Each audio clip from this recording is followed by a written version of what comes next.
I am live. I know I'm live. Um, the mic. I don't know if anybody. I think this might disrupt it. No, we didn't disrupt. Okay. Um, it is so close up into my face. This is mad weird. I am trying out the YouTube only streaming. So I'm not double streaming. I'm not streaming on Twitch and YouTube at the moment. I just want to try this for a bit. Um, yeah. Okay. So this. Okay, I just muted myself. Um,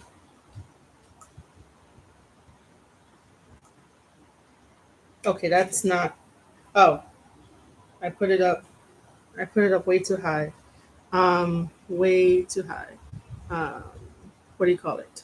Uh, I am sending out a tweet to let people know that I'm live. I know we're only like officially a minute in, because I just wanted to talk about like the G1, New Japan Pro Wrestling, catch up on wrestling stuff because I missed you guys and I haven't done any type of podcasting since talking about how one of my viral posts on Threads, ended up being viral, and I made a video out of it, and I think I tanked any kind of algorithm like I should say algorithm standing that I had.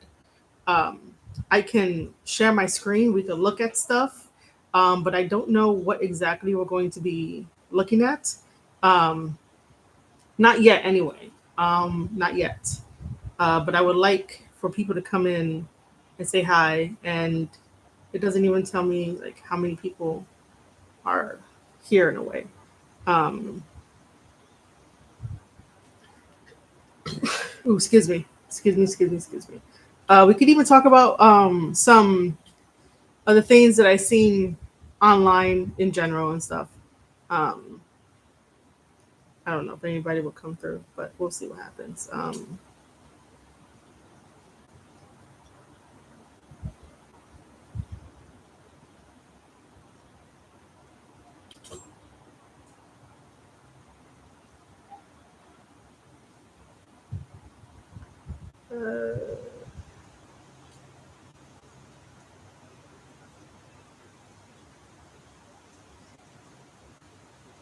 it was really raining earlier this morning. Really raining. Hey, thank you for the like. Um, if you're here, let me know in chat. Um, I would appreciate it so I can say hi and what's up and acknowledge you. I'm just waiting for more people to come on by. So if you want, um, just tweet this out, share it out. Um, People have already commented on the community post that I have. If you guys don't know, I've been using the community post a lot now, to where I either update you guys on stuff, put my thoughts out. I definitely put my thoughts out about Zack Sabre Jr. Winning, and then wanting to use his win, which is a guaranteed spot at Wrestle Kingdom for the IWGP World Heavyweight Championship title, to use it at this upcoming October in the UK, where New Japan Pro Wrestling will host the King of Pro Wrestling show, and Royal Quest is right after that. So I think they're like a week apart, um, from my understanding. Um, so hopefully we can get more into that. Um, Also, just a random side note. Hey Vortex, what's up? How's it going? As a random side note, I would also like to probably use what do you call it? More of a Notion. If you guys don't know what Notion is, very it's a software, very techy. Um, Basically, you can use templates. It's a great organizer. It's a great online organizer that I used to use. I don't use it anymore, but I think that it will be very beneficial for having just chats like this, talking about wrestling and stuff. Just because I realized that I don't really have something where I can necessarily share. I mean, I could. I could share the pictures and stuff like that. I could do that. But like to have it organized all in like one area, that'd be awesome. Thank you for 2 likes, guys. And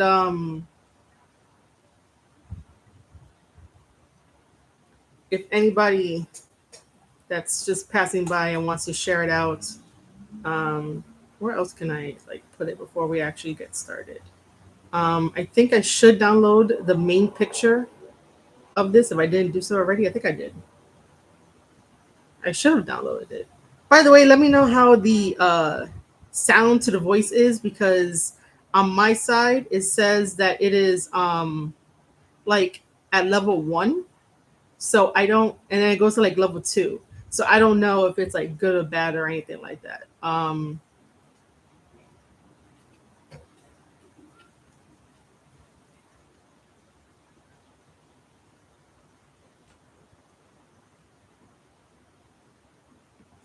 Let me share this and bring out the star. Oh, see it. I see. So I am okay. Audio's okay. Cool. Because I don't know how to fix it because on my Elgato it says that it's up to like level 4 for like the lights. But then like here it goes between like a solid 1 and then like a 2 depending on how loud I am. But we'll see how it is. For those of you that are joining, let me know in chat how good the microphone is, how good the voice is. And yeah, just let me know if anything else like happens during the stream because again, I'm not using Restream.io. I would normally use Restream.io because I like Restream. I like what they offer. But if I'm going to be very, very honest, their pricing for like getting the full version of Restream, even though it would help me greatly with content creation and streaming, it's a little too much, a little pricey for me. But that's that. But I'm just decided to just use YouTube streaming for right now to talk about professional wrestling, to talk about the picture that you see on your screen, which, by the way, is I did it in like 5 seconds, give or take. I'm probably exaggerating, but I asked the question of like, was Zack Sabre Jr. the right choice to win the G1? The G1, honestly, for me, I'm gonna have to go back and watch the rest of the nights. I am going to be completely honest with you because my whole entire content is about New Japan Pro Wrestling.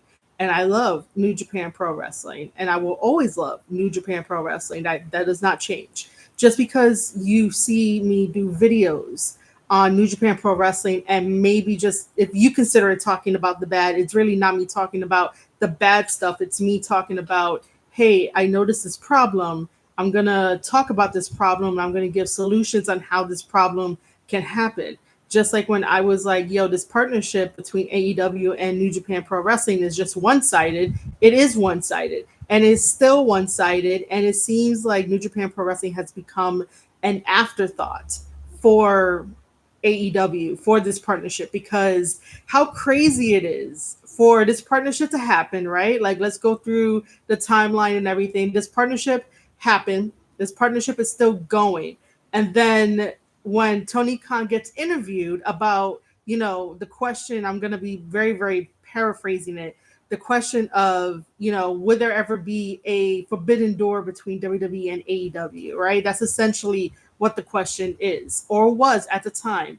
And Tony Khan, you know, dabbled in the possibility of a forbidden door like collaboration between WWE and AEW. Hello, you're still partners with New Japan Pro Wrestling. Why do you keep going on to the next new shiny thing?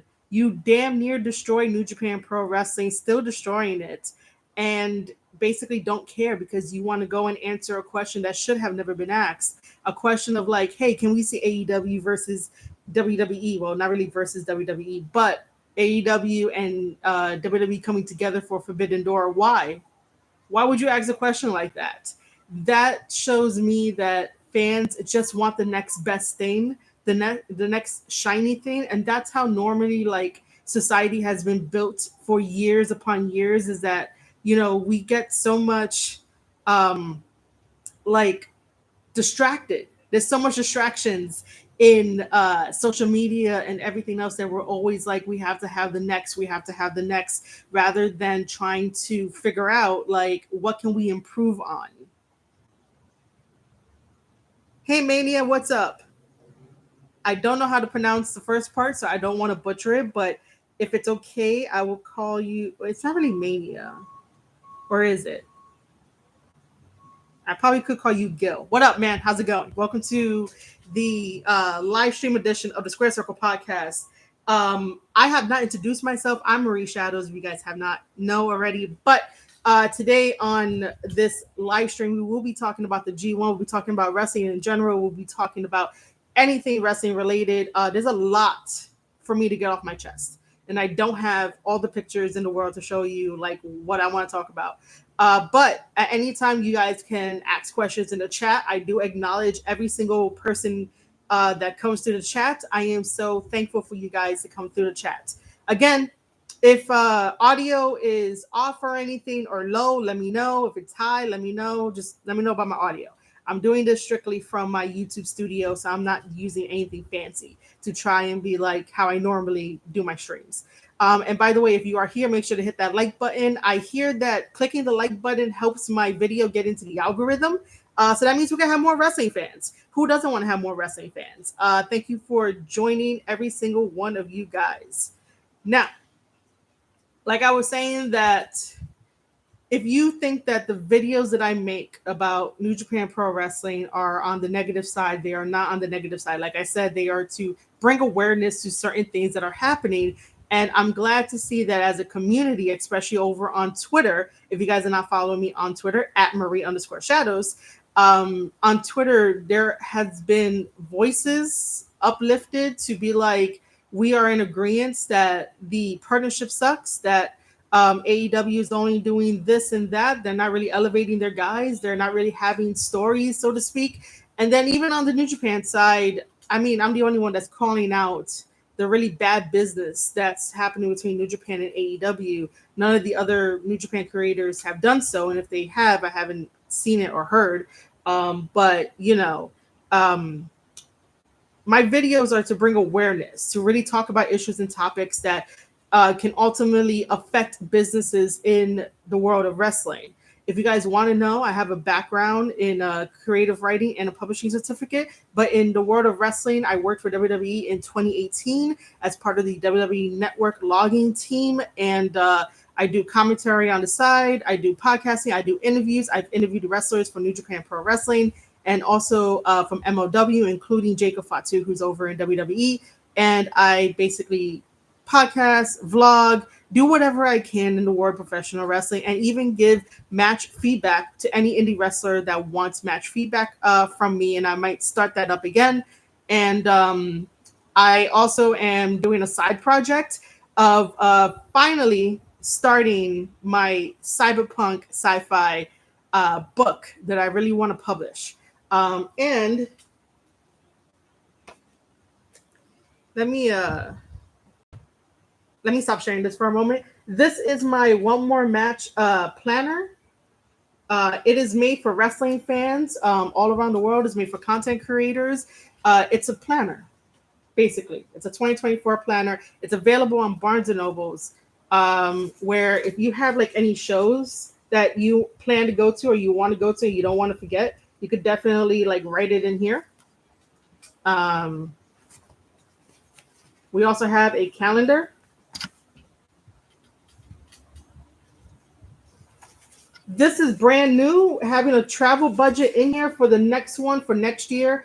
The travel budget will stay. This was recommended to me by a referee on the Indies. But yeah, the travel budget is here to stay. This is for anybody. If you want to travel, you want to, you know, all your expenses and stuff. Yeah, this is it. This is the first. I hate that the thing is not focusing. Focus. Focus. Okay.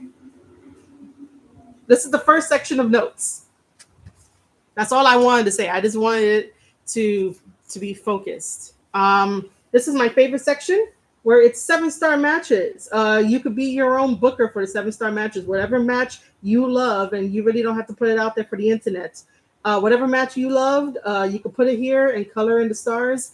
Coloring has been found to have a really great, profound effect. If you're just having a really bad day, a really foggy day, a really bad mental health day, coloring and focusing on stuff like this can definitely help you with that. So, 7-star matches, my favorite thing. Um, the second, uh, the second section of notes, I like to do different note sections, just because of like, not to repeat the same thing. You might want a box for the second half for like whatever notes you want to jot down later, or whatever like extra stuff that doesn't make it into your work and stuff. So, second section of notes.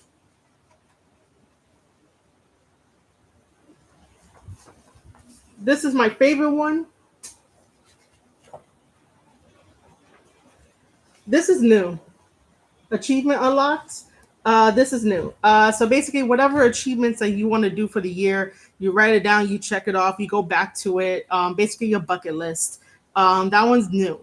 That's not in any other edition. And then, for the yearly awards, most of the time on Twitter, people will be like, "Hey, do you remember this match? Do you remember that match?" And then you could just, put in your top 10 male, female stars. Let me just wrestlers tag team, referees, top 10 most improved. Um, and then podcasters, if you want to include me, you should include me. But it's up to you. It's up to you. And then, oh, wait, it's on this side. And then I left some blank ones for people to just put whatever they want. So there's a couple of pages for that. And then like notes for anyone that wants to do freehand drawing, whatever it is. And basically, this is the 2024 version of One More Planner. I wish the camera can like start focusing on it. And it is available at Barnes and Nobles. I will put the link in the chat in a little bit, but this is the planner. I fucking love what I have to offer to the wrestling community. Sometimes it feels like it gets lost most of the time because everybody wants to focus on negative stuff. Everybody wants to focus on like who's the next big person to say something stupid and they make a whole big shit about it. But then for people that actually create and want to help the wrestling community, it doesn't really happen. But this is the One More Match Planner 2024. 2025 will be coming out in the next couple of months, so that we can get it on January. So be on the lookout for that. If anyone has any suggestions about like the sections and like what you think will help best, I will put it into the book. Just know that they are suggestions. They may or may not be entered into the book. But yeah, One More Match. You guys should go out and go get it and tell the world about it. And the easiest way, to go get it is by clicking on this link. Because I made a website for the planner, so so that way you can go check it out. Oh wait, it's not. Hold on.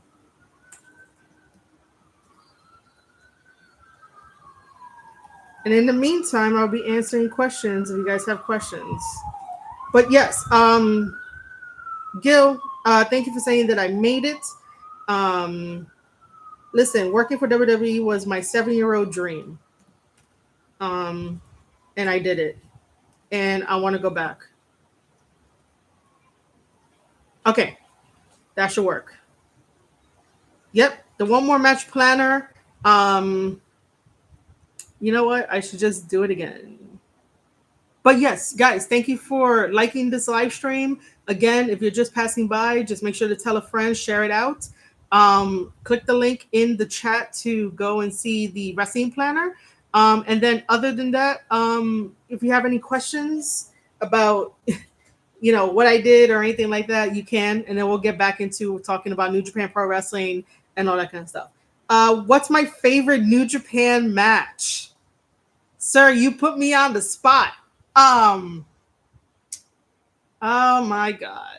Okay, so the first thing that popped into my mind was Kota Ibushi versus Jay White at Wrestle Kingdom, which I reviewed. That one was the first one that popped into my mind.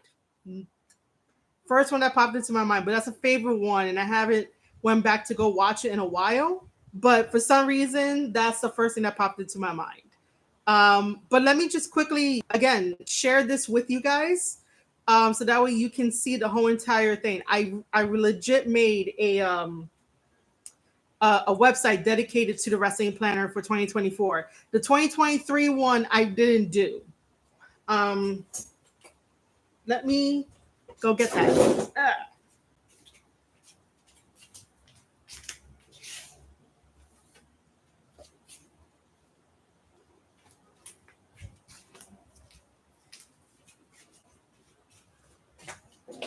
Okay. Um,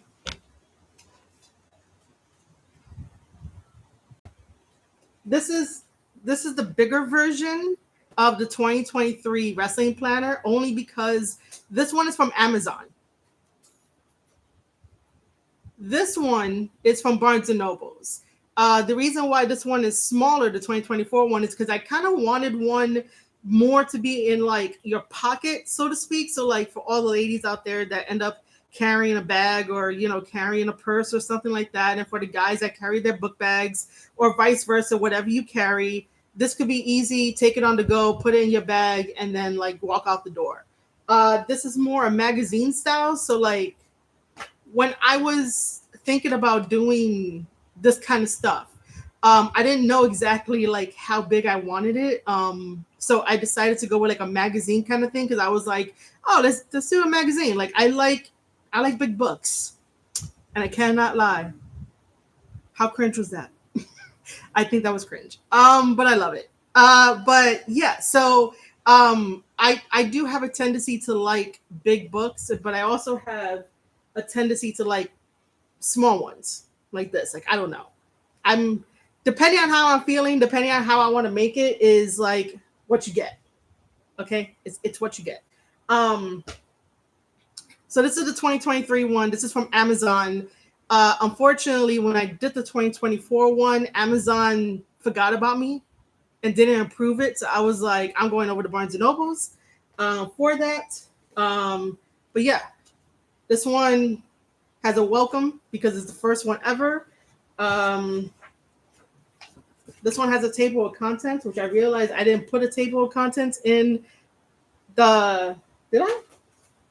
I feel like I didn't while I'm showing you guys this. Um, oh, I did. I did. I did. Yes. So I did a welcome and then the table of contents. And yeah, I did. So you get the same thing. You get calendar. You also get a little section down here for like notes and whatever you want to like. I need my camera to, there we go, to do notes. And this is the first time that I tried putting like some really good quotes, really feel good quotes, because there's so much negativity out there that sometimes you forget what you came here for what you're doing and why you buy these planners. And like sometimes the wrestling community can be like so overwhelming that it's like so for me, obviously I was like bloom like flowers. I just put like random stuff and kind of fit it with like the themes. Um, like obviously in February, we all know that February is like Valentine's Day and stuff. So like for this one, it's love what you do always, and that's just like a statement just because of like I love what I do. I love talking about wrestling. I love answering questions. I love teaching about wrestling, even if it's not like this is how you properly apply like a wrist lock, a headlock. But I can tell you why wrestlers do it. I can tell you the psychology behind the moves and stuff. I can tell you why in a certain match, why the wrestler decided to do that move now and why it worked, and the psychology behind working on the body part and stuff like that. Like that's what I love to do. That's what I love to have live conversations about. So that one, love what you do always. Just love it. What's my favorite WWE match? There is so much from that. Do I really have a favorite WWE match? Um, I don't know why I want to tell you that. See, the first thing that popped into my mind was the Inferno match. That's so long ago between Kane and Undertaker, but that's so long ago. I don't even think that's like a favorite match, but that's like a match that yeah. What do you mean I don't have to tell you? We're having a conversation.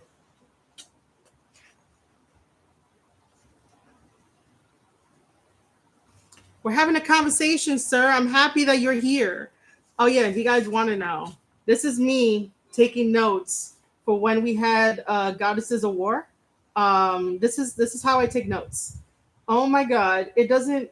This is how I take notes because I was on commentary, so I take notes like that. I take notes on the paper and I'm like, hey, I'm on commentary. What do you want me to say? What you don't want me to say? And that was like the first time back in 2023 in July that I took the wrestling planner to show people. Um, but yeah, so I used it for notes, as you can see, MOW and other stuff. Um,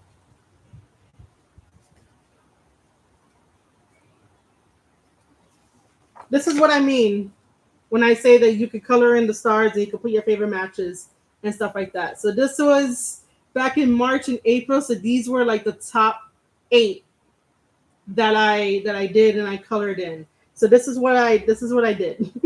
These were my matches. Okay.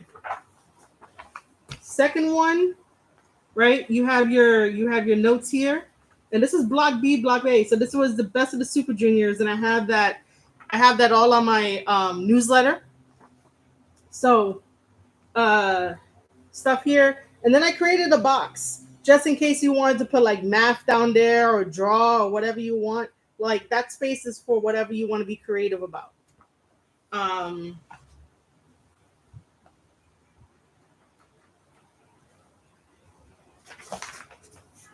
and again, I call this the year end rewards, right? Before I switched it up. And it's the same concept. Same concept. Same concept.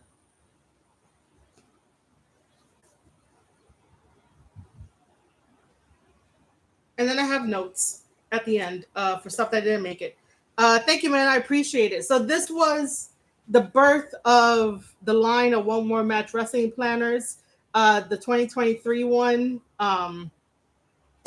into the 2024 one, and then 2025 is on its way, and that's going to be like a yearly thing for fans and stuff like that to end up getting. Now, back to sharing this so that way I could just show you guys. Just very, very quickly, because like I said, I made websites for this. I made my own website to show you guys who I am, and then like other shit too. So one more match by me. It tells you like why I did it, what you're gonna get, all the stuff. Obviously it's gonna change from year to year, but for this one, that's gonna be this. Um, you could I gotta take this out. You can't really buy it from Amazon because Amazon has yet to approve it, but you can click on the Barnes and Noble's website and it should take you there. But it's not going to show at the moment. um oh, I could just oh, I didn't realize I could just share the tab. So it's here. It's a little pricey because I'm going to be honest with you, I have to make a profit somehow. Stop asking me for my location at this time. And that's where it is. One more match wrestling plan 2024. Create your memory zero way, and it is there for you to shop. It gives you. We're going back to this tab. Um, it gives you the pictures and then all the works in progress that I do. I also have a thing called show notes where it's just a journal I'm thinking of like pulling that down and like redoing it. 2024, 2023. I think I this was the alternative color versus the purple one. So this was the alternative color for the 2023. Um, my newsletter, I gotta change that up.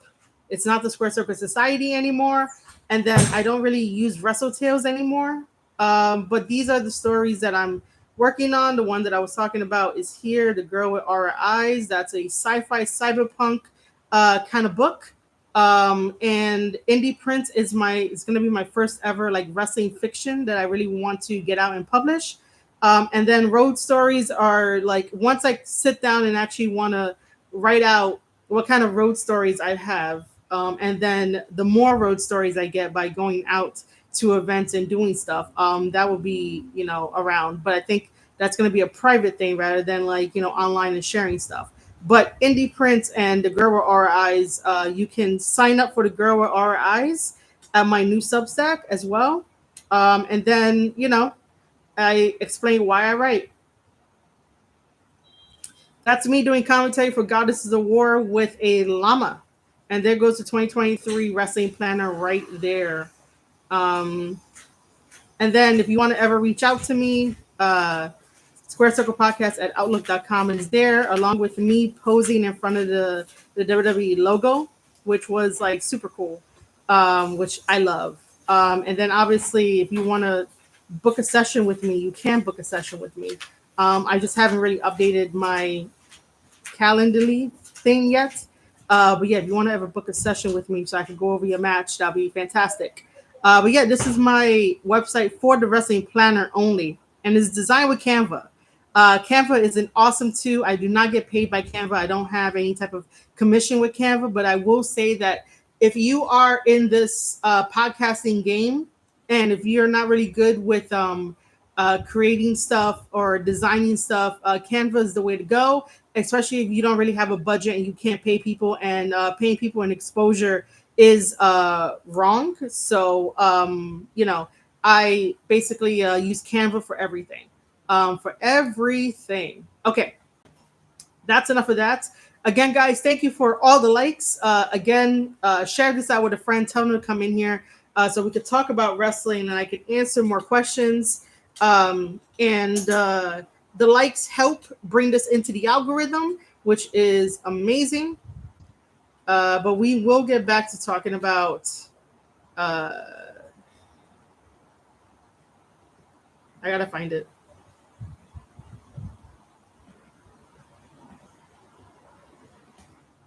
We'll get back to talking about this. Was Zack Sabre Jr. the right choice? If I take pauses in between, it's because I need some breath. I need a little bit of time to like unwind since I'm talking and stuff.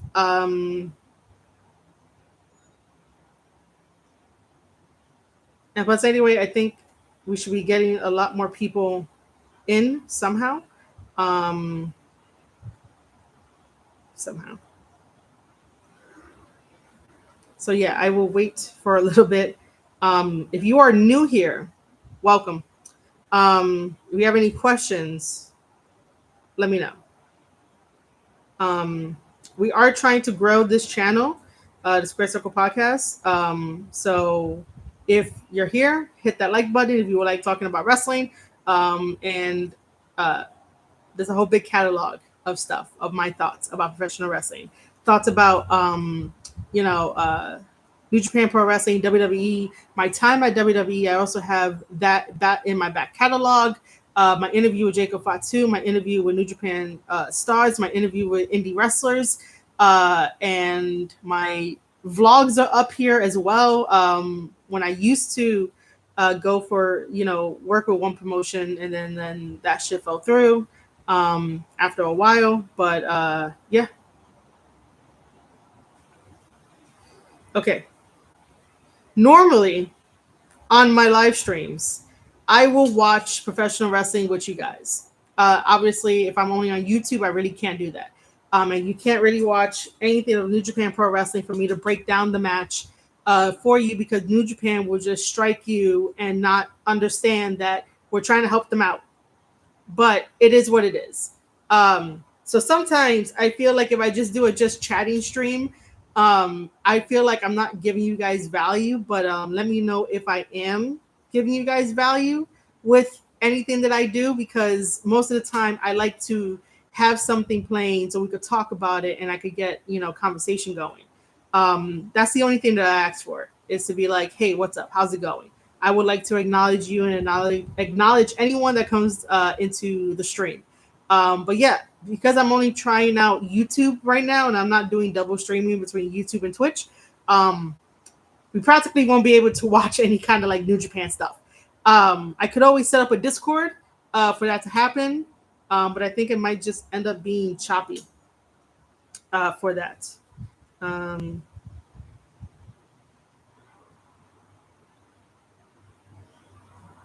I keep forgetting that over on the Threads app that you can't have more than one hashtag. Does anybody? This is a random question.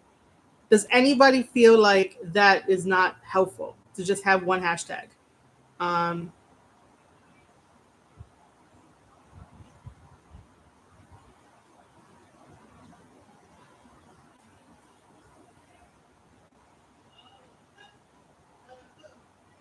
So I do not get up like at 2 in the morning.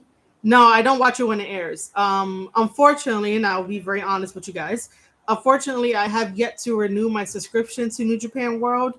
I'm just having trouble financially, so like I have to cut back on certain things, and having the New Japan World was very beneficial and very helpful. But unfortunately, you gotta do what you gotta do to survive, right? But I do not watch it when it airs. I usually watch it like after it airs. So like I believe that it's done uploading like at 8 a.m. in the morning for us over here in the United States. So I usually watch it then. Um, but I would love to get my NJPW World subscription back. I would love to. It's just not in the cards at all. Um, so I do not watch it when it airs. I watch it when it can. That's been my thing for a while, just because of like me dealing with real life shit. So I watch it when I can. I was explaining earlier that I stopped watching the G1. I think after night 4, because I did the initial review night, which I was upset about. I did nights 2 and 3 and 4, and then like I just didn't watch anymore just because of how the booking of the G1 didn't make any sense. Other people online will say that this was, a really good G1 and stuff, and that's only because like they're fans of Konosuke. I don't see uh, any other thought to why the G1 was good. The G1 had really left field wins and like left field losses that made no sense. So like for example, right? I know I'm going to be jumping around, and that's what this live stream is going to be, is that I'm going to be jumping around. Um which I should probably structure these a little bit better, but it's going to be jumping around. For example, how do you have Suji lose the first night to Konosuke? Konosuke has never stepped foot into a New Japan Pro Wrestling ring. And then all of a sudden, uh, Suji ends up making it to the finals. He defeats Konosuke. Like, is that going to continue on? Are we going to see Suji in AEW, knowing that Tony Khan has a preference when it comes to New Japan stars? Ishii over there is being made to look like a fool, and it's supposed to be the fucking trade off for Ishii and Konosuke. Like, oh my god, we got such a good trade off. No, we didn't. We didn't get a good trade off. That's just like my opinion. We didn't get a good trade off. Um, but like, are we gonna continue that? There's like absolutely like no way to tell, no angles to set up. Suji got his win, but then Suji was like, in the backstage comments saying that like he was like cocky or whatnot, you know. But Suji, um, but Suji, like it was his moment. Um, I appreciate that, man. So all of my New Japan stuff is found in a playlist on my channel. Um, but yeah, so like I just don't understand that. Um, I know I'm missing some other stuff. I should have took some. I should have took some notes about I should have took some notes so that way I know what do you call it, the weird twists and turns that happen. But give me a second because I don't have any of the timers on. So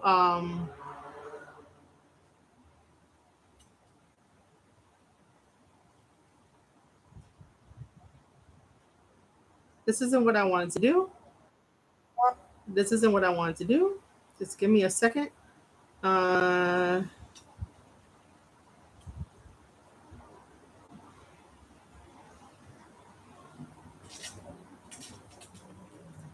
that's not every single New Japan video that I made, but that is the playlist that has most of it and most of my thoughts. In that playlist, it's basically, you know, me talking about John Moxley, saying he's not my IWGP World Champion, and like other things. And I talked about like how do you sell a pay per view. I talked about the WWE and New Japan partnership that you know happened during WWE Raw season 10 because we had that weird shit going on. There's a bunch of videos in there. Enjoy. You know, I basically have like some favorite videos, but that's not like every video about me talking about New Japan, but that's more than enough. But um who else has some shocking stuff? It was I was gonna say it was shocking that Evil ended up getting like 10 points. Um, I mean, it was definitely shocking that New Japan Pro Wrestling allowed Zack Sabre Jr. to, you know, win because there is a small subsection of, you know, fans that want him to win. And it's sort of like, you know, I said this before on my newsletter that Zack Sabre Jr. is a good wrestler. Okay, he's even I don't even want to say great, but I know people out there be like, oh no, he's a great wrestler. Um, he's good for what he does. And Suji versus Zack Sabre Jr. was a solid match. There was just a couple of things in there that freaking bothered me. But overall, it is a solid match. And it was a good match for what it was presenting, meaning that for like the G1 is very, think of the G1 like a classic and like classical music and stuff like that, where like, you know, you're going to have masterpieces along the way. You'll have some shitty matches, but you would have some masterpieces along the way. And this was a masterpiece. Um, Other than that, what character does Zack Sabre Jr. have?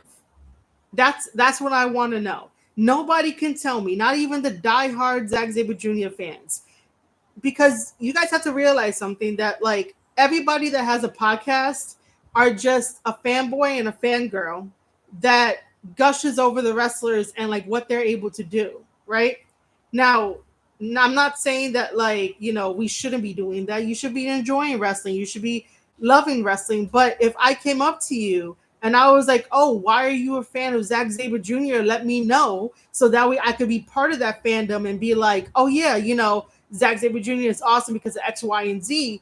If you're not able to tell me why he is a, I can't say a good wrestler. Of course, he's a good wrestler. What I mean is that if you cannot tell me his character, his motivation, his storyline, like who is Zack Sabre Jr.? If I pose that question, if you're not able to tell me that, and you just say, "Oh, he's a good wrestler. He's from the UK. He has a team called TMDK, right? Okay, cool. But like, what's his story? What's his motivation? You know, I personally well, I can't say personally, but like in this context, because I do research, I guess it's a personal thing, if that makes sense.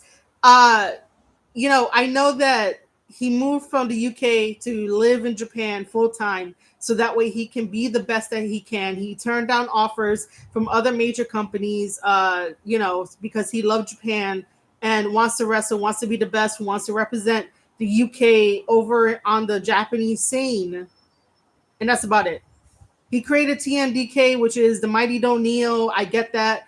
I kind of noticed that he wants to be called the front man, but like everyone else kind of outshines him because I kind of know everybody has like a personality. He's the only one that doesn't have a personality. And you guys might get upset at me later on in the VOD or not in the VOD, but like this is a real conversation to have because, you know, maybe one day he could have like truly been um champion. Today is that day. But I get that he works hard. I get that he puts in the time, he puts in the effort, he blood, sweat, and tears, and he did everything. But I always go back to when he was in a tag team when they were doing Dangerous Techers, and it was him and Tai Chi, and who had more personality in that? Tai Chi.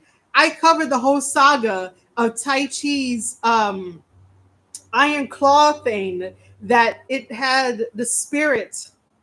I'm gonna butcher the name, but it had the spirit of his last mentor in it, and it was turning him crazy, right? So like, I basically covered that whole entire thing, and that was a fun thing for me to cover when Dangerous Techers were going after God before God went over to WWE, and the star of that was Tai Chi.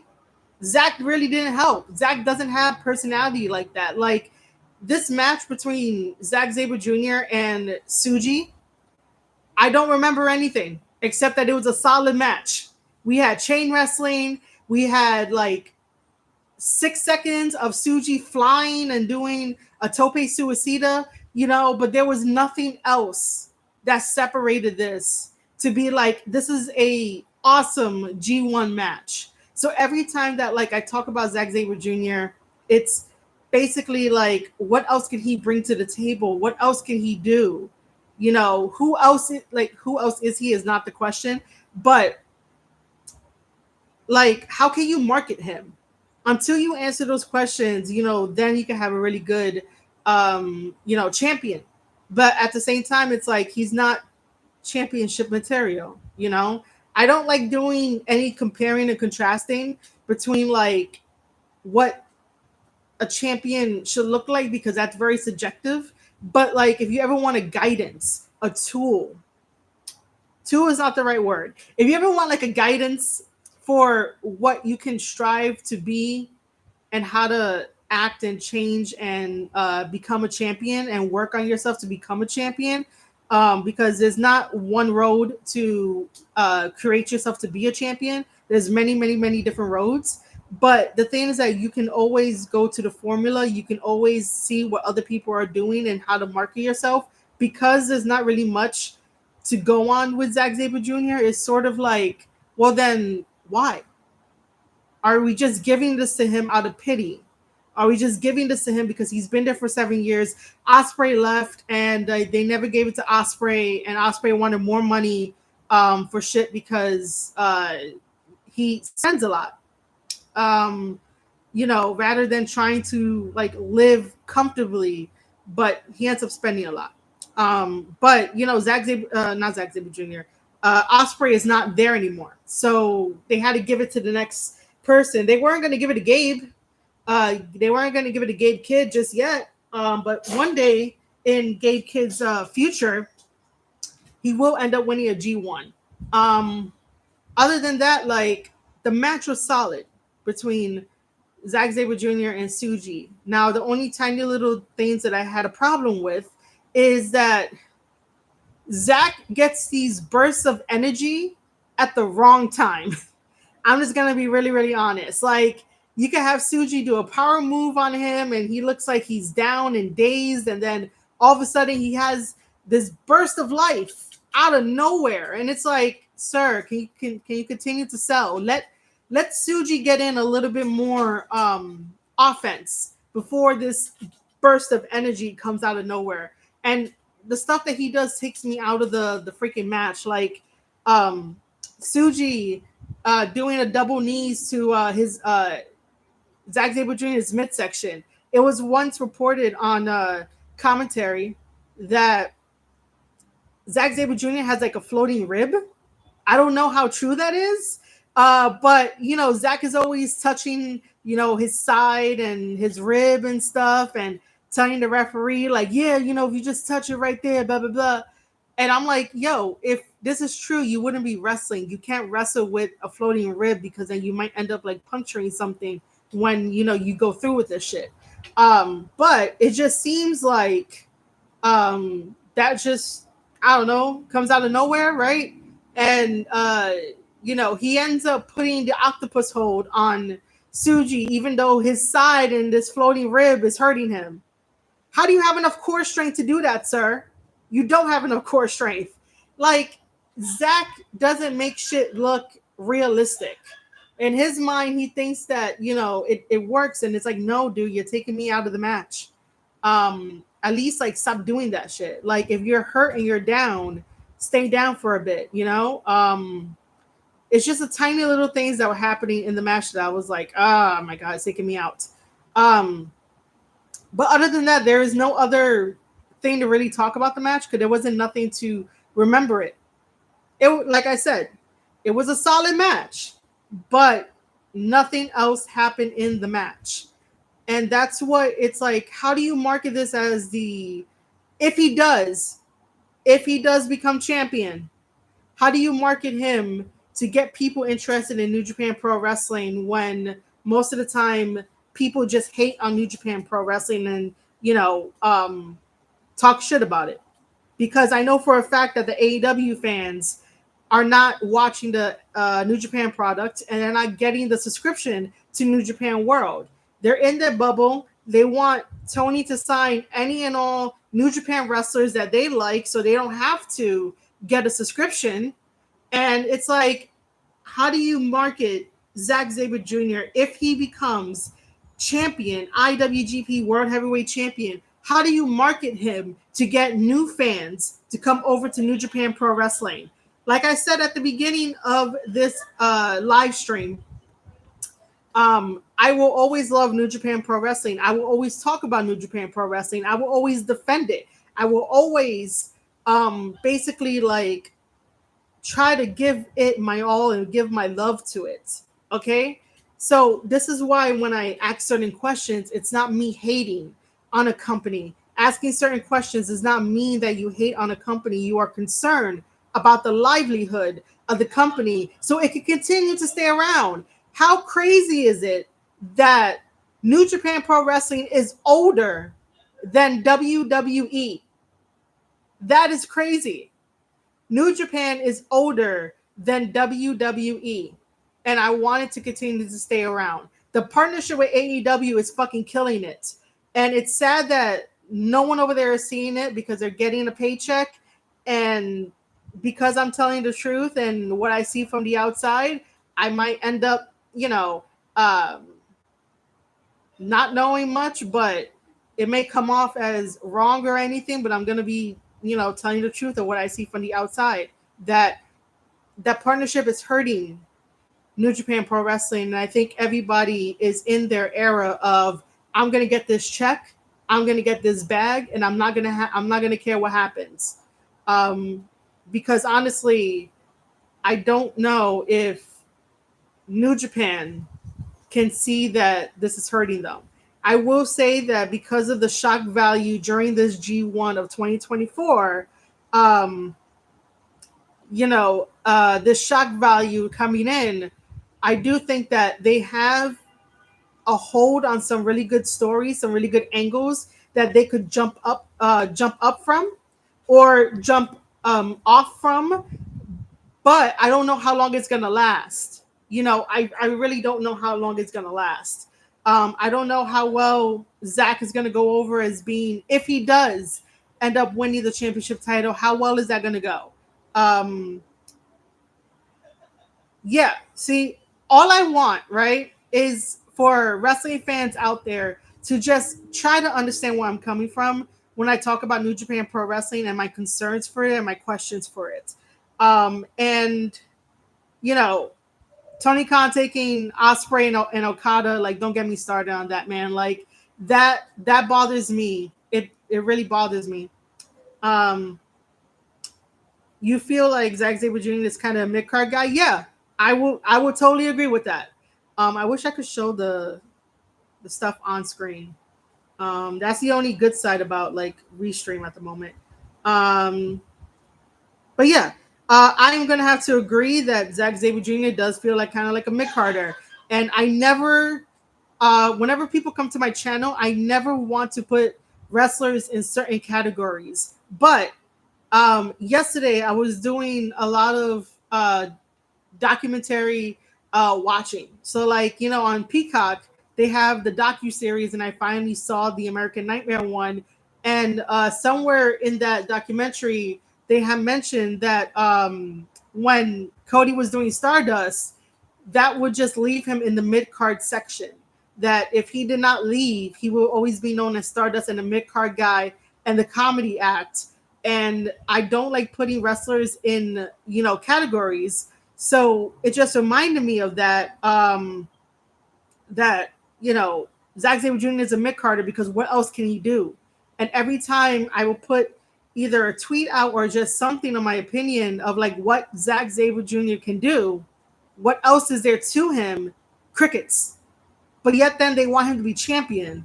And it's like, how do you want someone to be champion if you can't tell me why you're passionate about this guy? Why are you a fan of him other than the fact that he's from the UK and you're from the UK? Like, there are wrestlers who are Puerto Rican, Damian Priest, Selena Vega, Carlito, well, basically the Colon brothers. You have Hernandez, and I'm half Puerto Rican, but it's like we have to connect on something. Their story has to sort of resonate with me and like what they do and what they stand for and their motivations. And that's how you create a character. That's how you create a wrestler.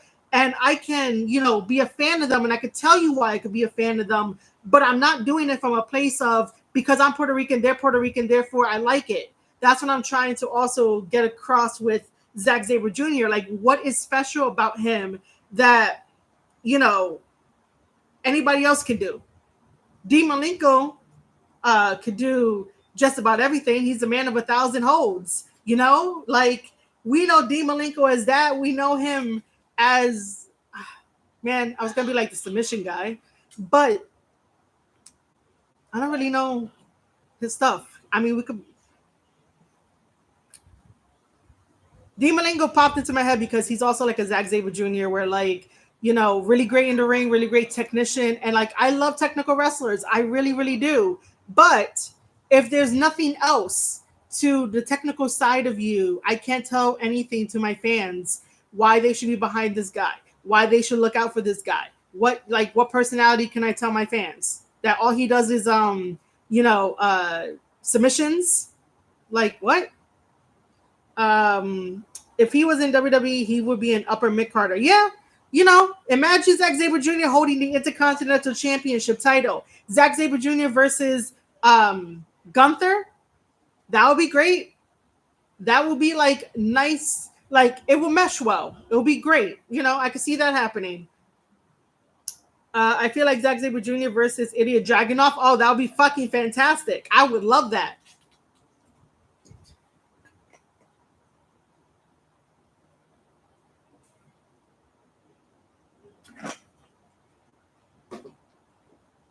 But remember, folks, he doesn't want to go to the big leagues, so he will forever remain in Japan.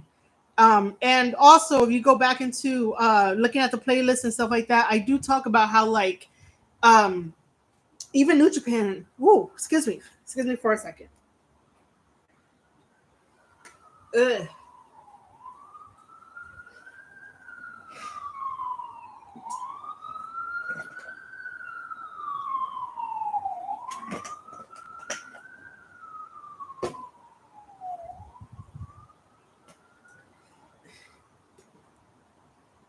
Okay, I should be okay right now.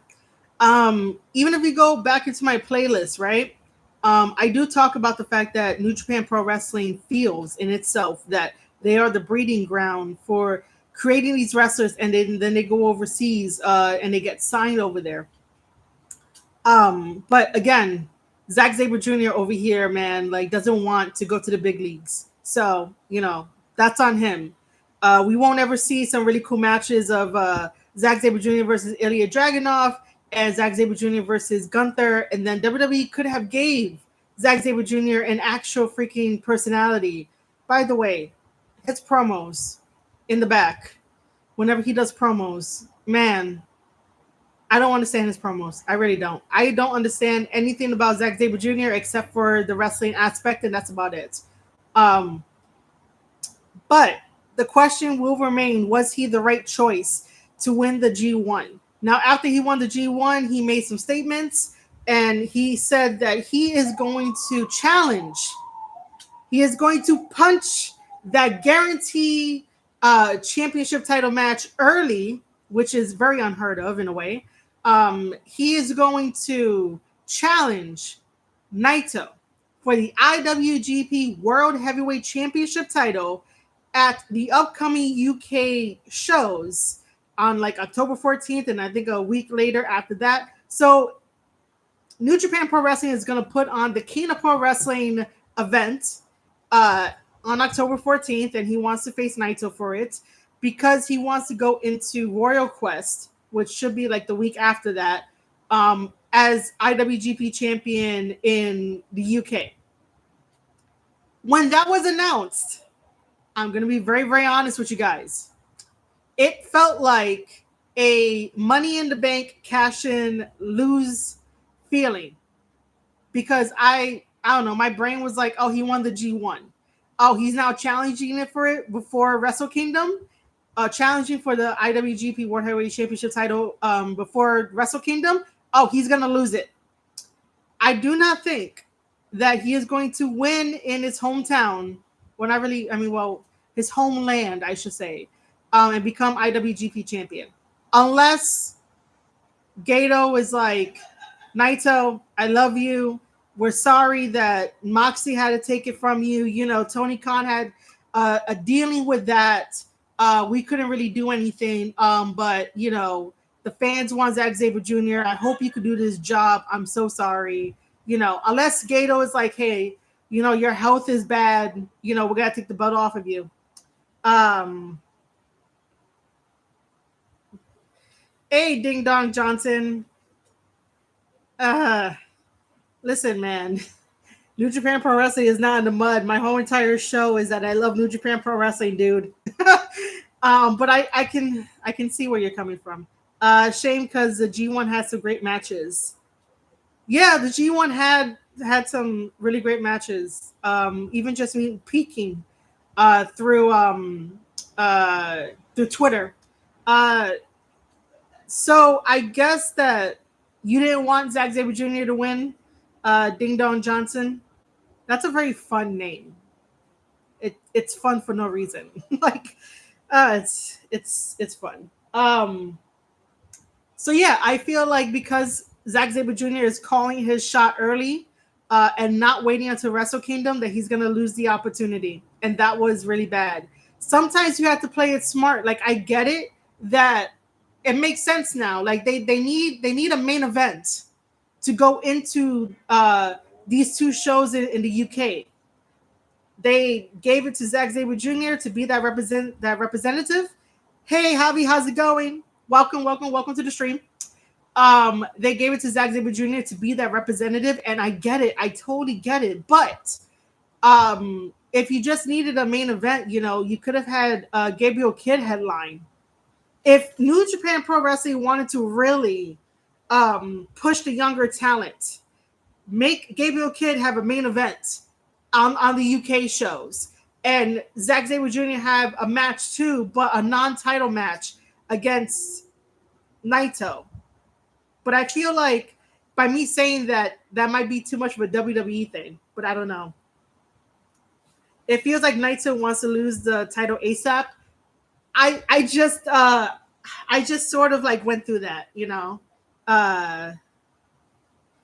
Yeah, I it feels like that, but on the flip side, I know you just came in. I did mention that like because Zack Sabre Jr. Called his shot early, I feel like he's gonna lose the shot, similar to like when Money in the Bank cash in fails. Um, I have no idea what you mean, Ding Dong Johnson. I don't know what that is. Uh, I have no idea what Kino is or Kino. I don't know what that is. Um, Seeing this challenge at Kingdom Pro Wrestling and not Wrestle Kingdom. Yes, exactly.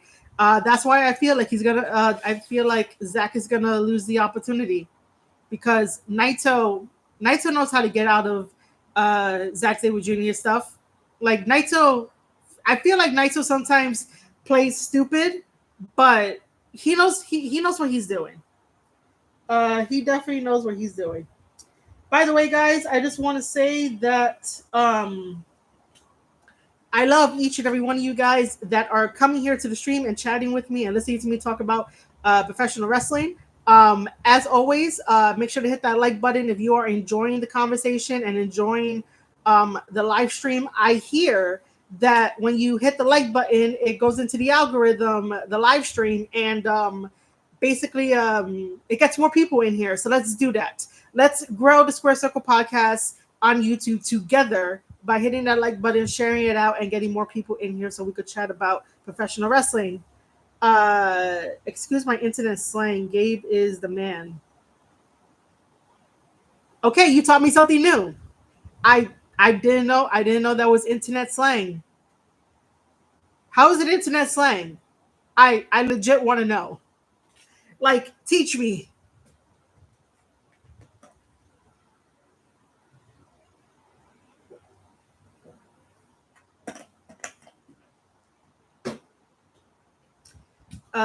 So New Japan are giving Zack a G1 to lose before Wrestle Kingdom. Something similar happens with Kota and Jay, and it didn't end well. Oh yeah, yeah. Yeah, see, we get it. We get it. We can see this from a mile away. Oh god. So like, so I guess my instincts are gonna be right when we get to the United Kingdom in October, and Zach is probably gonna lose it. He's gonna lose his G1 opportunity, and all the fans are celebrating and shit. And it's like, man, if only like the other New Japan Pro Wrestling fans actually talk about the issues and be like, yo, this is kind of wrong, and bring attention to the issues. Uh, we probably, well, I guess me and Javi and everyone else probably wouldn't feel like Zach is gonna lose his G1 opportunity just because of like Javi is right. We had a similar situation with Kota Ibushi and Jay White, and whoo, sorry, and Kota Ibushi did not like that at all. Even if Zach wins at Kingdom Pro Wrestling, what happens then? That's a very good question too. This is why the name of this live stream is was Zack Sabre Jr. The right choice? Because you're totally right, Javi. Like if Zack Sabre Jr. does become champion at Kingdom Pro Wrestling event over in the UK, and then on Royal Crest, who's gonna like challenge him for it, or even at Wrestle Kingdom, who's gonna challenge him for it, I would say Suji, because Suji came in second. Oh, there's also other stuff I want to talk about too, which is uh the Never Openweight Championship title and the Global Heavyweight Championship title, and the interesting developments that are happening. Um, I should have pictures for all this, um, but I don't have pictures. I should have pictures. Let me go quickly get some pictures for this. But yeah, Javi is 100% right, man. 100% right. Oh, and I also want to talk about Osprey for a bit. Even though, like, man, um, there was more storyline between Yoda and Naito. Yoda versus Naito, and put an end to Naito's leadership of Lij at Wrestle Kingdom. Oh, see, I would have loved that. I would have loved that because there is story between Suji and Naito, and it'll be kind of sad that we don't get a closure to that. Because honestly, before Suji came along, nobody was challenging Naito and his leadership for Lij. So it makes perfect sense, like to have Suji replace him. Um, Even though I think that I should just continue to talk about stuff, but this gives my voice a bit of a rest in a way by me looking for pictures and us talking about stuff. But yeah, that's totally right, man. We have a lot more questions than answers, and it's kind of like it's so weird, man, because you want New Japan Pro Wrestling to succeed, you want them to get better, but then now we're just like, okay, you booked yourself into a corner. Why would you let him do this? Why not, like, again, let Gabriel Kidd main event the UK, or even Dan Maloney? Dan Maloney can main event the UK. Like, why? Why does it have to be Zack Sabre Jr. to call his shot now? And then later on, if he loses, like, what's the point of the G1? Right? Like, you okay. Before I start looking for more pictures, um, I will say that you guys have to think about the G1 similar to like the Royal Rumble, right? Because it's almost the same sort of thought pattern where the Royal Rumble, you win, you get your shot at WrestleMania. In the G1, you win, you get your shot at Wrestle Kingdom. Um,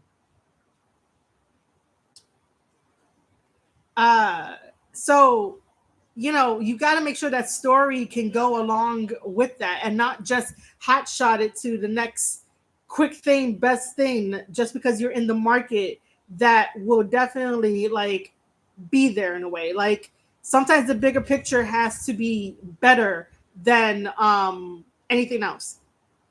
Um, by the way, watching your Kanosuke video, I've read some hardcore fans that uh, Kanosuke was the MVP of the tournament. He delivered a really good match, especially with Goto. But it's sad that one of the best participants were outside from New Japan. Um. Okay, I'm gonna pivot. Okay, I'm gonna pivot, and we're gonna we're gonna we're gonna talk about Kanosuke because my favorite thing is that wrestling fans uh I don't want to say, part of me wants to say that sometimes they can, I don't know, should I be very very honest or no? I just want to know if I should be very very honest. But let's talk about Kanosuke for a bit and the wonderful thumbnail that I did because I think this is a hit. um oh, no, you're good, you're good. You're good, dude. I understood. I was just chuckling because you know I was just chuckling because wow, yes, Kanosuke does have good matches, but they're all power matches, and then he comes off as being very very flawless. You know, and it's like they make him unbeatable. They make him very strong, and it's just a hit or miss depending on who he's wrestling. And of course, we're gonna have hardcore fans because they never saw anything else from him. And I've said this before, and I'll say it again. It's the same concept with Zack Sabre Jr. It's the same concept that I cannot tell you what this guy is about, other than that he's very strong. He's very athletic. He has a lot of power matches. He doesn't really sell much. But I can't tell you his motivations. I can't tell you what kind of personality he has. I can't tell you if he's like funny, witty. It feels like he's always serious. He has this thing where he reaches out to people, kind of deal. And I'm like, I don't get it. Like, what are you supposed to be? Who are you supposed to be? Who is Kanosuke, right? Um, My problem with him was right out the gate that like he never stepped foot into a New Japan ring. If you read his whole entire bio, it's DDT Pro, some indies that no one's gonna remember, and then it is AEW. And AEW made him look like a fool. AEW because Tony Khan, because remember guys, I said this before in my like review of Konosuke, made me go viral kind of shit. So like, you know, Konosuke was recommended by Kenny Omega, and Tony, and it wasn't Tony Khan's recommendation. So if you guys want to pay attention to like AEW and what Tony Khan does, he has his favorites, and to be honest, Japanese wrestlers are really not his favorite unless they were born in the 70s and like he saw them in the 90s. Why do you think he always wants Ishii, which by the way, I'm gonna say it again, it's just Ishii, not Ishii. Don't like pronounce that E so long. It's just Ishii. I blame Eddie Kingston for starting that shit. It's just Ishii. Just respect the names. So if you haven't noticed, that's a reason why Tony Khan is always like, Ishii is great. Ishii's awesome. And Ishii's an older wrestler. The same way where he's like, oh, I love watching Goto matches. I love watching the Yoshihashi matches and like the tag team because they're older gentlemen. Those are his favorite. He likes the older wrestlers because he grew up in a time where basically he always referenced 90 wrestlers. He did that when he was talking with Kadani, and Kadani mentioned it in an interview, and I was like, there's a pattern here, but AEW fans want to be like, oh my god, sign this person, oh my god, sign that person. And to be honest, it's like, if they're not from the 90s, if they're not an older wrestler, if they're not one of his favorites, and he'll just say, oh yeah, he's my favorite, he's good. It's just him, building up a false hope of like, I like you, but I don't really like you. And that's my point is that because Kenny Omega recommended Konosuke, and the handling of Konosuke in America is very bad towards him, I should say, because why are you not teaching him what a hard camera is? Why are you not teaching him how to sell? Why are you not teaching him how to work an American style television show? Because this is not the indies. I said this many times in like my previous videos that when you get a TV deal from Warner Brothers Discovery, from TBS, from TNT, when you are on cable, where people can when people can access that on cable television, you have to create a show. It's not an indie show anymore. It's not, when I say an indie show, I mean like every single month when indie promotions are like, oh my God, we're having our next event next month. Guys, come along and buy tickets. We're not talking about that. We're not talking about indie shows that can sell out a small arena or sell out, someone's backyard. We're not talking about those. So once you get a TV deal, it has to be for TV. So because Konosuke is recommended by Kenny Omega, and Kenny Omega has not guided Konosuke at all for how to do American television, and is left in the hands of Don Callis and Tony Khan, they have failed him. They make him look strong, but they make him look weak in defeat.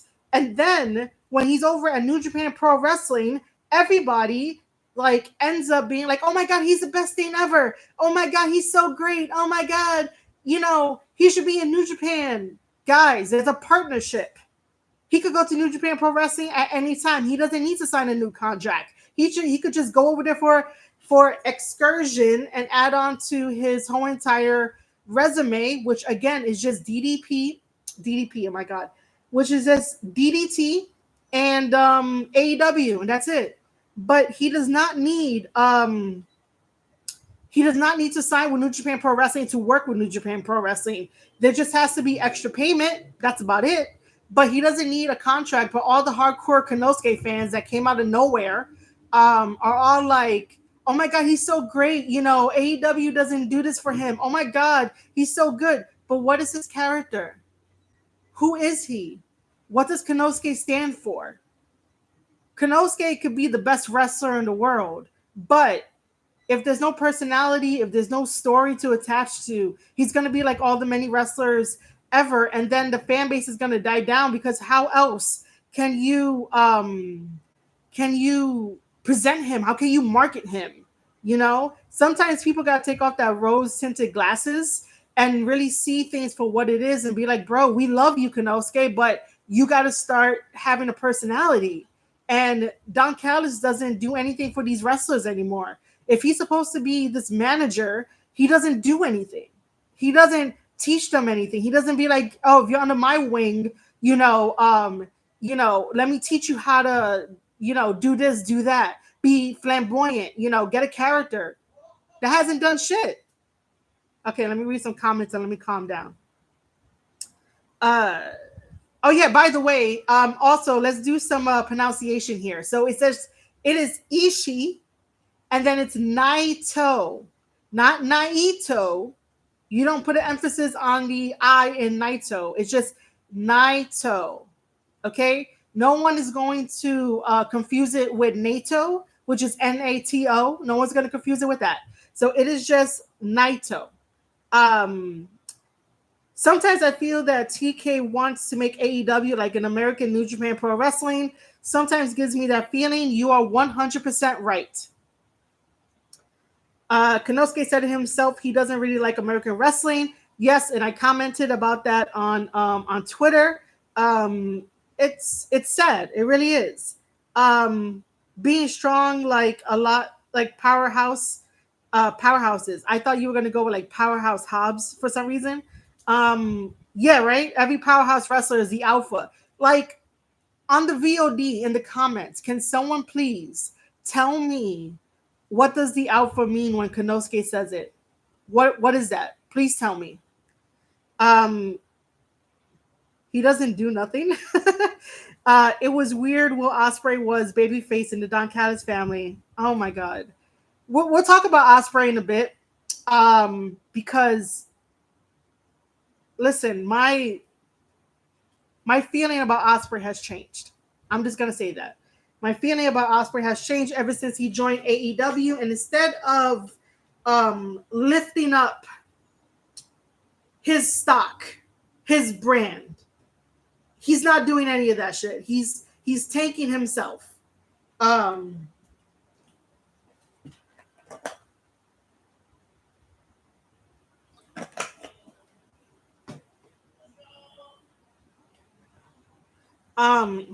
But yeah, the whole thing about Konosuke that like the hardcore fans, I don't know where they came from. Most of the time I'm like, I don't understand why people see something in a wrestler and it's like they have it, but they don't have the complete package. I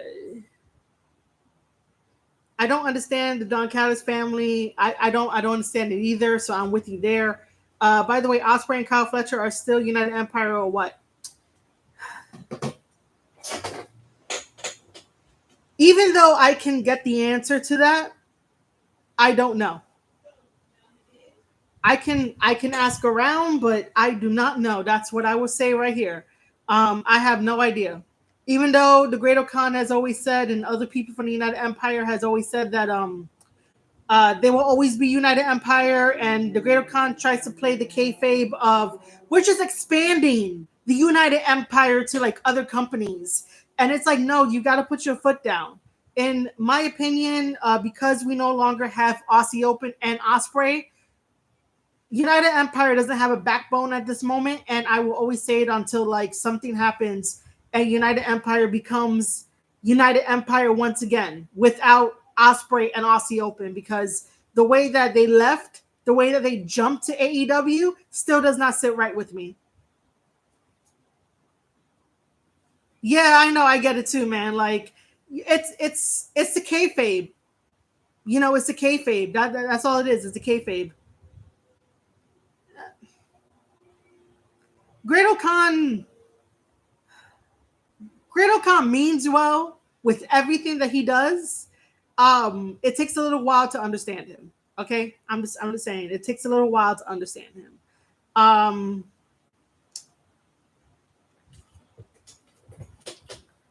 let me. Oh, excuse me. Um, I think it's time to talk about the Will Osprey thing. Okay. Um, do I have a picture of just like Will Osprey? I should have a picture of Will Osprey. I make thumbnails, and Osprey it has to be in like one of my thumbnails. Um, I'll read the tweet from my phone. Um, let me see if I have like something here of Osprey. I should have something here of Osprey. La, la, la, la, la. I got the picture of David Finley that I can show. Um,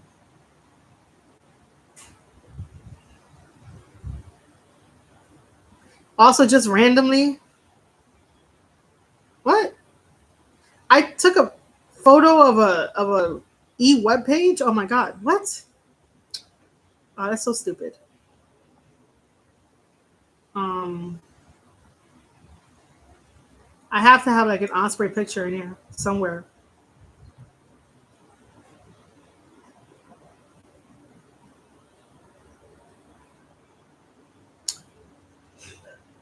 I do not have an Osprey picture. Oh my god. Um,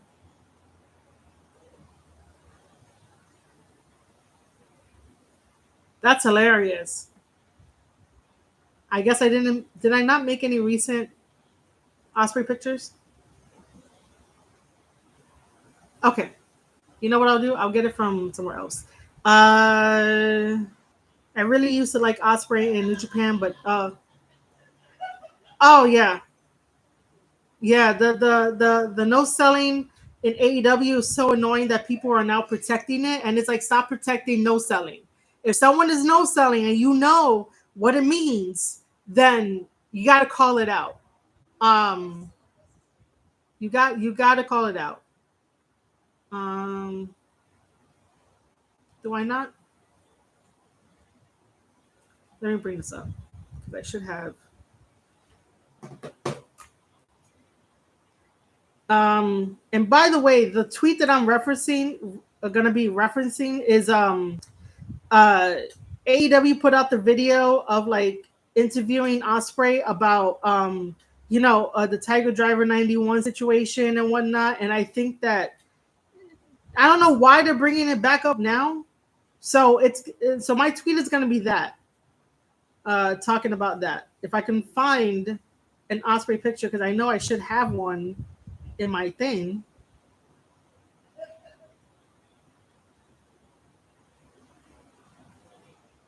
Oh yeah, I do.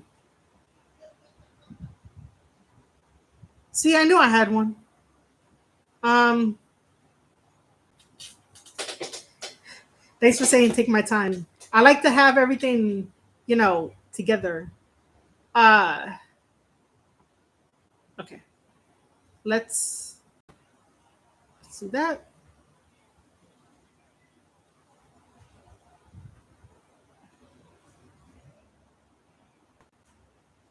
Okay. So while this Osprey picture is here, right, I am going to quickly take a mini break because I've been sitting for so long. If you guys have been sitting and watching this, I suggest to get up, stretch, take a water break, and we will be right back. I don't have like a be right back screen, but like you guys can look at Osprey and end up basically sharing it, telling people to come in. We'll talk about Osprey in a little bit, and yeah, so give me some time on that.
Okay.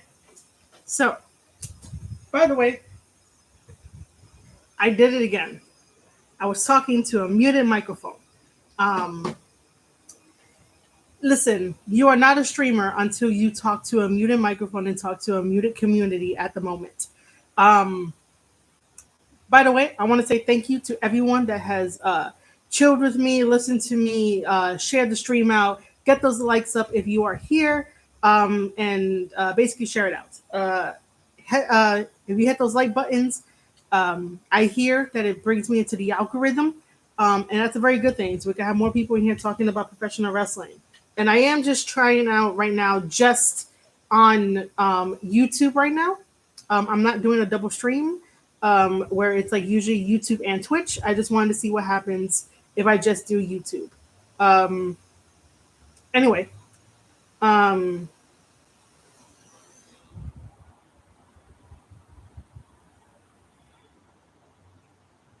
oh yes, we also have to talk about it's the YS6 fault. What? um,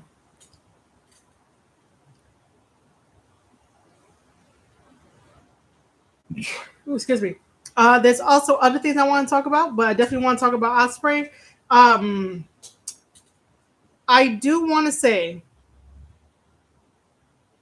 the micro. Yeah, yeah, yeah. Okay, we could definitely do that. Yeah, yeah, yeah. I get it now.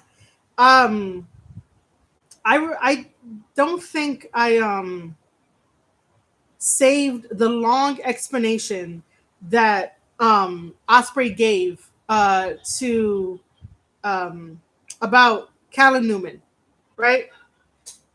Because Callum Newman is extremely green, and he was not a very good uh, he was not very good in the G1. Very not. He got exposed on many times. And I even said it, and it even like, bothers me that I have to watch Shingo versus Callum Newman doing the same thing as Osprey. And it feels like no matter how many times people tell him not to be an Osprey, he wants to be an Osprey because that's his mentor. And I get it. We all have mentors. We all have people that we look up to. I totally get it. And sometimes you want the inspiration from them and whatnot, but you got to be your own man. You got to stand on business. And it's like you got to create your own person. It's a scary world being so young and being in the business. It really is. It's not easy. And I totally get that. But if you haven't really thought about who you are as a person, then wrestling is going to be even harder because you want to try to emulate everybody, and it's going to come off as like, bro, don't you have your own personality? Don't you have like your own thoughts, your own like convictions? Do you stand on something? Do you have a hobby? Like do you have something to where Callum Newman is this rather than Callum Newman is Osprey. You know what I mean? Like we don't want to keep saying like, yo, this is what Osprey would do. This is what Osprey would do. Like no, it's the same thing with Shota Umino, where wrestling fans, I'm gonna put it in quotation marks, where wrestling fans are like, oh my gosh, Shota has an awesome story. Is his mentor is John Moxley. Oh my God, teacher versus student. And each and every single one of Shota Umino's fans on the internet has not said a word about Shota Umino being eliminated from the G1. There was no talk about it. There was no like, oh my God, that's so bad. They all went away. They all went quiet. This is why I feel like it's a fad and it's a trend when it comes to AEW fans, and like they pretend to like New Japan wrestlers, but they don't really like New Japan wrestlers. They don't really like supporting New Japan wrestlers. Me, on the other hand, Marie Shadows right here, I support New Japan in its entirety. I support the New Japan wrestlers. Even if it feels like I'm coming at them a certain way, or I'm frustrated with their booking, or I'm frustrated with the way that they wrestle and they don't change, doesn't mean that it's a personal attack on them. And it's not just me fangirling on them or for them, you know. But it's like me being that like motherly love of like, bro, you got to get better. You can't just be like, I'm going to do what John Moxley does. I'm going to adapt the hidden blade, like Osprey. I'm talking about Shota Umino here. Um, and it's like, you know, I say these things for wrestlers to improve. That's the whole entire mission of the Square Circle podcast, basically. It's for wrestlers to improve, it's for wrestling fans to appreciate the art of professional wrestling and have a deeper appreciation for it. But when wrestlers come on Twitter, like log on to Twitter, and they see a bunch of negative stuff, they don't know how to sift through that because they're doing other things in life. So when you don't put your algorithm to the way that you wanted to put it, you're gonna see all that negative stuff, and then you're gonna be like, "Oh my God, fans are bad. Fans are evil. Fans don't want anything good." You know who hates wrestling? Wrestling fans. It's because your fucking algorithm is not tailored to where you get people that genuinely are concerned for other wrestlers and that genuinely, no, I'm saying it wrong. Not the word genuinely, but like to be genuine. I have to say it like the R&B singer. There are people out there that are genuine. Genuine? I'm gonna say genuine because it's the same spelling. Um, there are people out there that basically give the good, the bad, the ugly in their constructive criticism reviews of certain wrestlers. Now, do certain people who have podcasts take it like so far out there? Yeah, and they should stop, because to call a wrestler names, to get really super frustrated with them, to not give any kind of advice on how to improve is kind of wrong to the wrestler. That's why I have Tape Study Tuesday, where I go over professional wrestling matches and I give you the good, the bad, the ugly, and how to improve. That's the whole entire thing of what I do here. So when critiquing Callum Newman and critiquing Shota Umino, it's like, you guys need to get better. You guys need to listen to people who actually know their stuff about the business, who know the matches, and be like, hey, this spot in the match was good, but this spot, like, what were you trying to do here? Well, try doing something else another way or something like that. It's like they don't go to somebody to sit down and be like, what do you think? And not their mentor, because their mentor really don't care. If they care, they would have sat down with them and be like, this is how I teach you. But Osprey doesn't know how to teach people. He doesn't. If he did, he would have taught Callum like, oh, you have that speed, you got to use it certain times. And again, I don't want to like do a compare and contrast, but whenever we watch WWE and we watch Braun Breaker, when he does his running at full max, it's a thing of beauty. When Callum does like his speed at full max, it's like, okay, what now? Are you the Flash? Like, even the Flash has gotten defeated. Even the Flash has gotten knocked out of his fast running, his vortex. Like, he got knocked out of that. Like, the same thing with Callum. Callum is gonna get knocked out of like running so fast. So, it's like we try to help. I try to help the best I can with professional wrestlers and like the stuff that, I don't want to say the stuff that they do wrong, but the stuff that they can improve on. So it's a thing of beauty when Braun Breaker uses his speed as a weapon. It is not a thing of beauty when Callum Newman uses his speed, because it just goes back to, Flash got beaten, and Callum Newman, imagine Callum Newman playing Flash one day just because of the speed. I'm just saying. But I understand that Osprey wants to cover for his friends, wants to lessen the blow from his friends.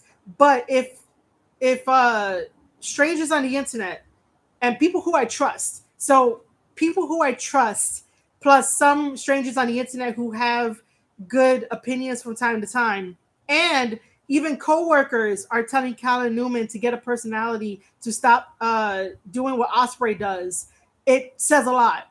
So someone has to listen to somebody, right? So there's that. And again, it's like Osprey doesn't get it.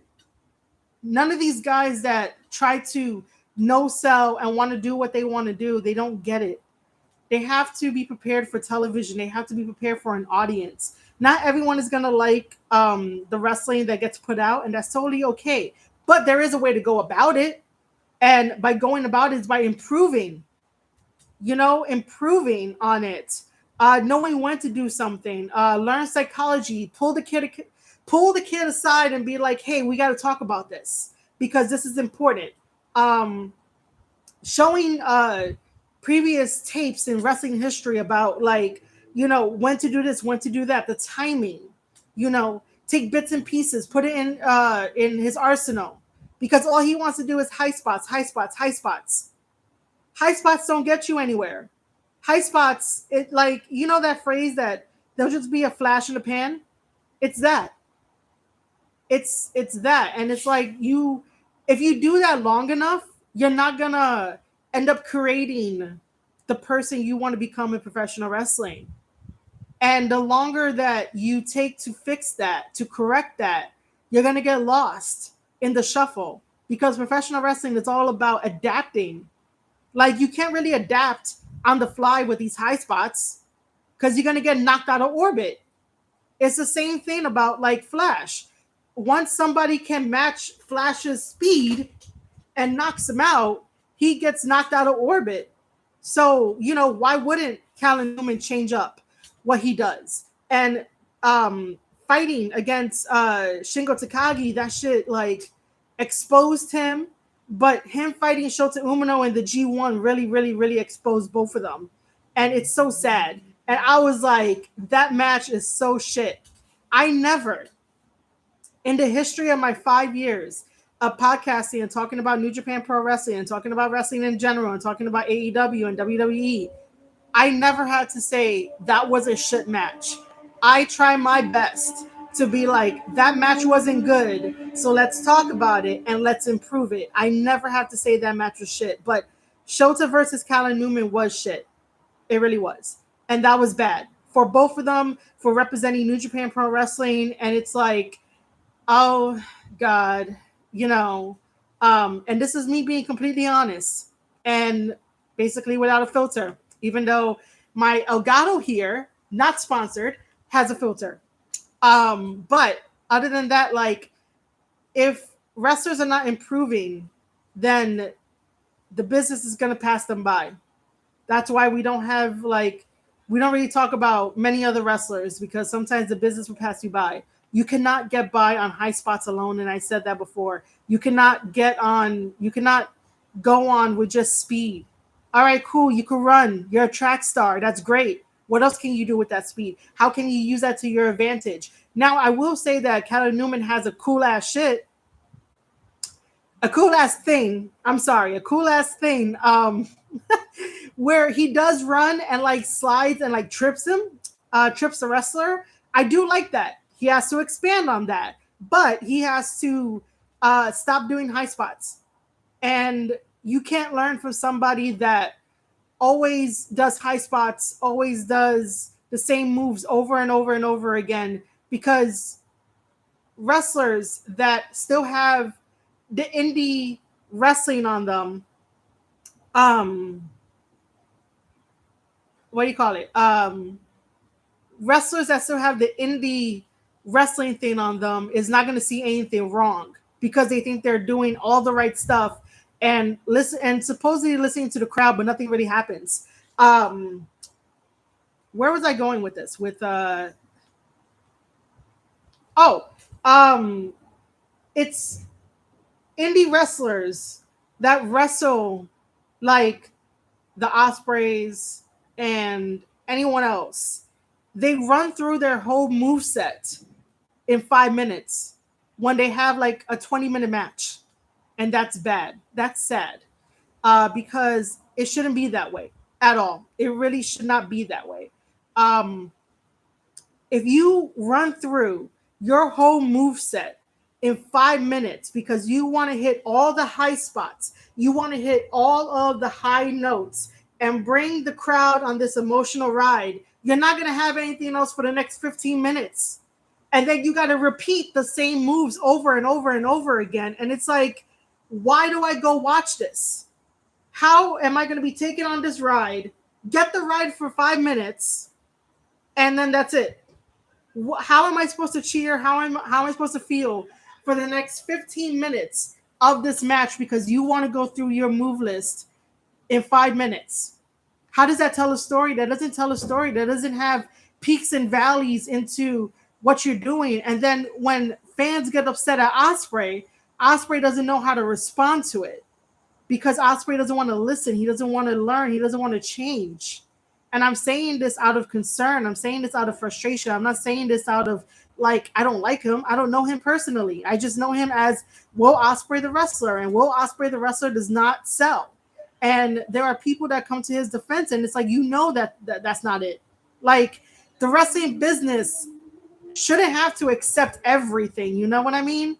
Like if you see something wrong, improve on it. Don't just be like, "Oh yeah, you're good. You're good because you're a wrestler and you make money and you're with AEW or you're at the top of the food chain." Yo, if people were like that to Damian Priest would have never made it to WWE. And I watched Damian Priest's documentary on Peacock. And if he did not take the feedback and was not coachable and decided to blame everybody else but himself, he would have never made it to WWE. That is my point. When you want to be in this business and you want the longevity, you have to be coachable. You have to be like, all right, cool. This was good. This was bad. Let's improve. Let's work in the ring. Because it's unfair to give us the same matches over and over and over, and nothing new comes about it. Nothing new happens. I can't tell you anything memorable from an Osprey match in AEW other than the Tiger Driver 91, which we're going to get to in a little bit.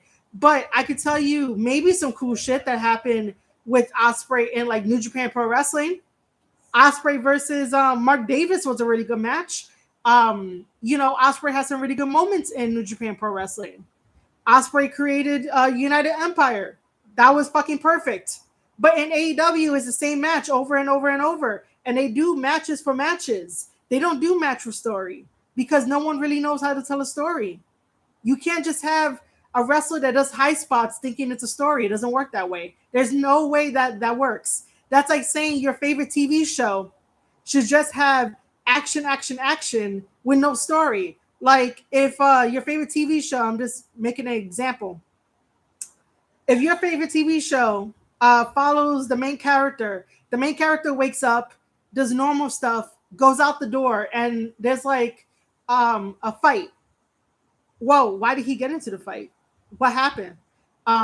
Does the main character know these people? Do these people know the main character? Are these people part of a gang? Are they not part of a gang? Are they, are they squatters or something? Like, why would you write a main character to leave their house and all of a sudden have a fight right outside their door? That's what AEW does. AEW puts matches together as if like they wake up, they go through the tunnel and they have a match. Why they're having a match. And don't say, oh, because last week the guy called them out on the mic. Everybody on social media calls each other out. You don't see them having a match every single time, do you? Like, you got to have some logic with it. This is why WWE is ahead of AEW. This is why WWE will always make the money that they make, and AEW is not making anything. And it's because of guys that think that they could do no wrong and they don't have to improve. And I hope that, this reaches people to understand the logic behind it. You can't just wake up and be like, oh yeah, we're going to have a match. What? Do I know you? What are we doing? Why are we having a match? Like, you just walk in the hallway and you just look at them wrong and they're like, oh, we're going to have a match. That's not story. The point is that for those that do high spots only and never really sat down to understand the story and dissect the story, are not going to get it. And Osprey always says that he likes Spider-Man. Well, one day I would like him to tell me the story of Spider-Man. Break down the story for me. Tell me who Peter Parker is. Tell me who Ben is in relation to Peter Parker. Tell me about the aunt. Tell me about his villains, why he has villains. How did Green Goblin get created and why is he after Spider-Man? Why do people want to know Spider-Man's identity? Tell me the story. If he's able to tell me the whole entire story of Spider-Man and like the Spideyverse, then he should have no problem telling a story in AEW rather than just having matches after match. I think that's fair. Chat, let me know if it's fair. I think that's fair. Um, Let me read some comments. Uh, but I've read that people say the same to Sonata being Keiji Muto, but for me, it's different.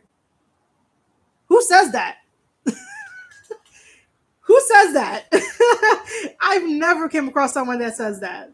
Sonata is another. It's another guy. Listen, Sonata is Sonata.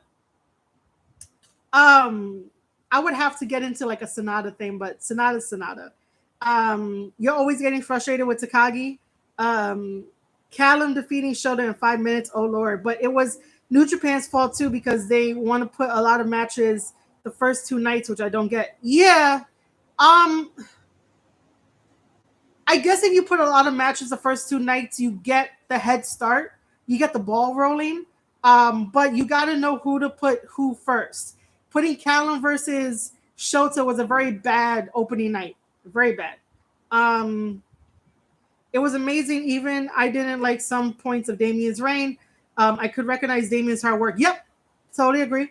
Um, Speaking about stories, a few weeks ago, I read a comment like AEW has stories and New Japan don't. The point of this user was something like, but they're always making tournaments. That's because he doesn't watch, but he wants you to believe that he watches. So New Japan Pro Wrestling does make stories. New Japan focuses a lot on angles, um, and they do create story. It's up to the wrestlers to create the story going forward. That's why you have to watch the shows and the backstage comments to know what the stories are. If that user ever comes by my channel, this is just in general of me speaking that there is a playlist of all my New Japan Pro Wrestling stuff, and I do explain the story of the wrestlers back since like 2019 about like how the stories are formed, what's happening, and keep you guys up to date. So AEW doesn't have story because I just said that if two people walk down the hallway and they look at each other weird, oh my god, match, oh my god, that equals story because he looked at me wrong. No, it doesn't. I will say that the only actual story that is story is Tony Storm versus Mariah May, but that's not compelling enough for me to actually watch it. It's not really compelling. They're doing really good work, but it's not compelling. It's just like it feels like B movie. It feels like a B movie. Um okay, let me get into this Osprey thing. Um Yeah, that was like Eddie Kingston versus Yuta.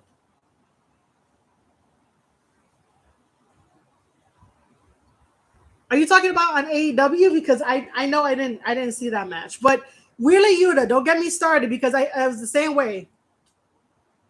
Same way, man. Wheeler Yuta needs somebody to sit him down and tell him, bro, you got to improve. Um. Oh, sloppy storytelling. Yeah, yeah, yeah. Um.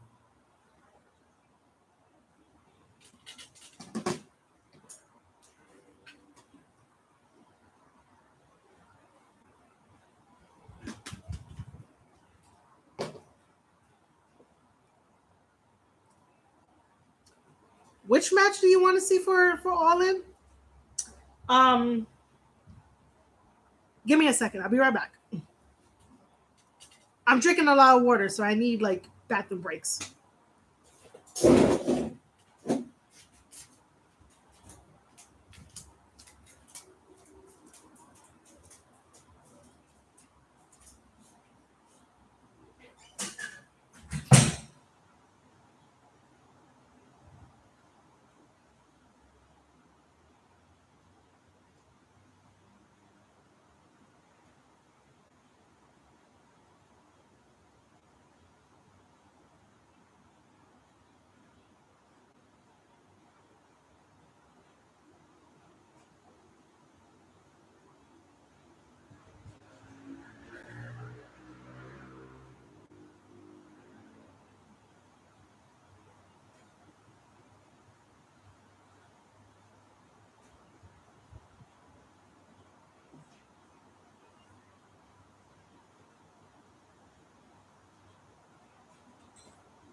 Oh, Tony versus Mariah. Okay, cool. Um, yeah, it has a decent story, but it's not compelling. Okay, so as you know, AEW released a video where they're interviewing Osprey, and Osprey talks about the Tiger Driver 91, and it was also revealed that later on in the year, Danielson has to go get neck surgery, and this is I guess I could say, byproduct of Will Osprey doing the Tiger Driver 91 to Danielson, right? And this is where sometimes Osprey just needs to not say anything. Just don't say anything, man. So Osprey goes and retweets All Elite Wrestling with the video talking about Tiger Driver 91 and him saying that I'm not gonna use it, bruv. I'm not gonna use it. So hold on. I'm gonna get to what I said. But what he said is the fact that Danielson is gonna get neck surgery later this year, and it stems from our encounter from Dynasty, is enough for me to not want to touch this move.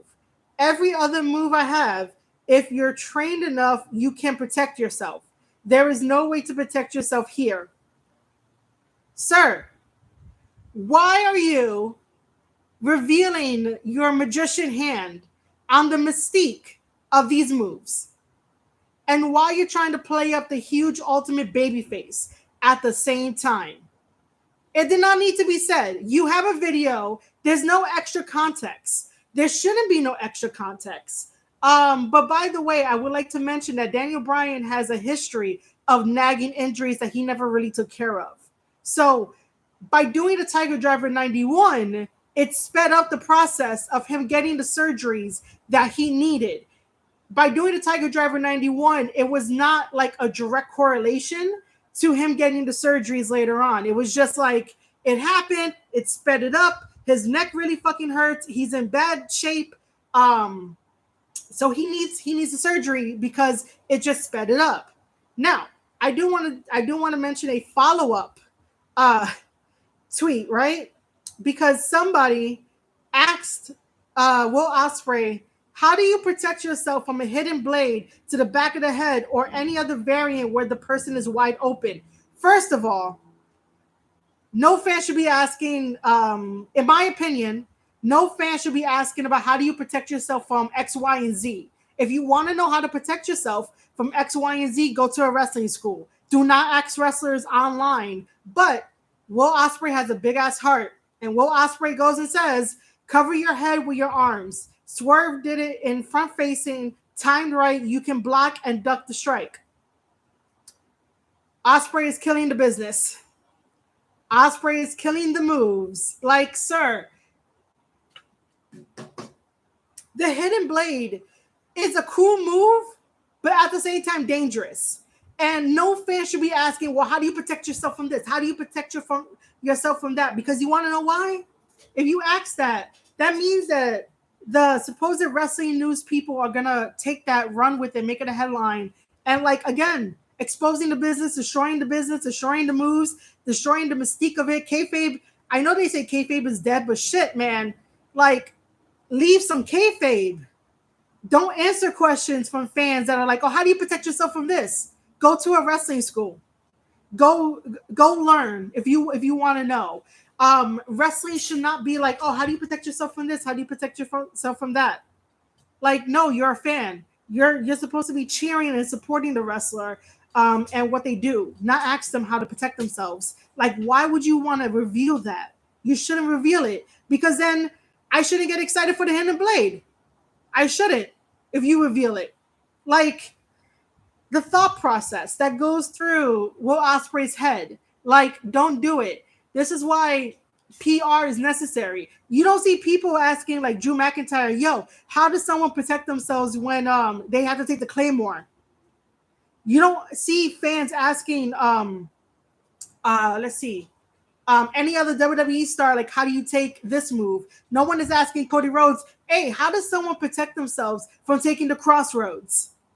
Because the moment you tell a fan on the internet how to take something, then it basically just becomes a really dull finisher, a dull move. Like, why? Why should I be excited now knowing that I know how someone's supposed to protect themselves? They could use that as fuel to the fire when they get into disagreements and arguments against other wrestling fans. So um, that's just pushing the fucking tribalism that we're all trying to stop.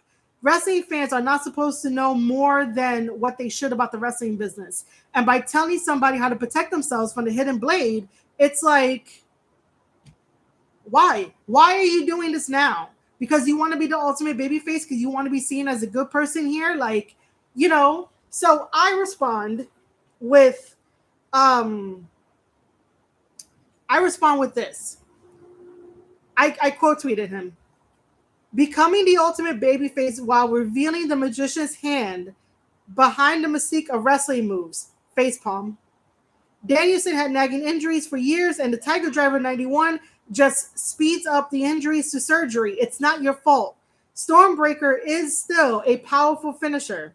And then I follow it up with the storytelling isn't compelling enough for fans. Introducing Tiger Driver 91 got fans excited since it's a new move in their mind. Because let's face it, no AEW fan is doing wrestling history. No AEW fan is going back in the archives to look at Mizawa matches. I think I said his name right. Or anything that Eddie Kingston posts up because he loves the King's Road. So no AEW fan is going to be doing any type of fucking research. So in their mind, when they saw the Tiger Driver 91, it is a new move. I go on to tweet. Story feels like, woe is me, feel guilty, bad move, carry this burden. That's exactly what it comes off as. Like, oh my God, I did something so horrible to Danielson, but guess what? He showed up like 2 weeks later to be in like Blood and Guts, to be on Team AEW, walking around as if like the Tiger Driver 91 didn't mean anything, didn't really hurt him, but now all of a sudden we're bringing this back up. I go on to say, to acknowledge this now, rather than then consistently on a consistent basis, has missed its mark. It really has. It really has missed its mark, and this is where it doesn't make any sense in the world of storytelling, in the world of kayfabe. And Danielson is going to be main eventing All In, which is the Wembley show, right? But regardless, like Danielson is going to be main eventing All In. Why is Ospreay feeling like it's a burden and it's a bad move and oh my God, I can't do it because he has to get surgery? You know, it would have made sense if like Danielson had to get emergency surgery that day for him to be like, nah, I got to put this move away. But because Danielson returned like 2 weeks after Dynasty, for him to be part of Team AEW, walking around like it's nothing, and then now bringing it up, and then like Danielson is main eventing at All In.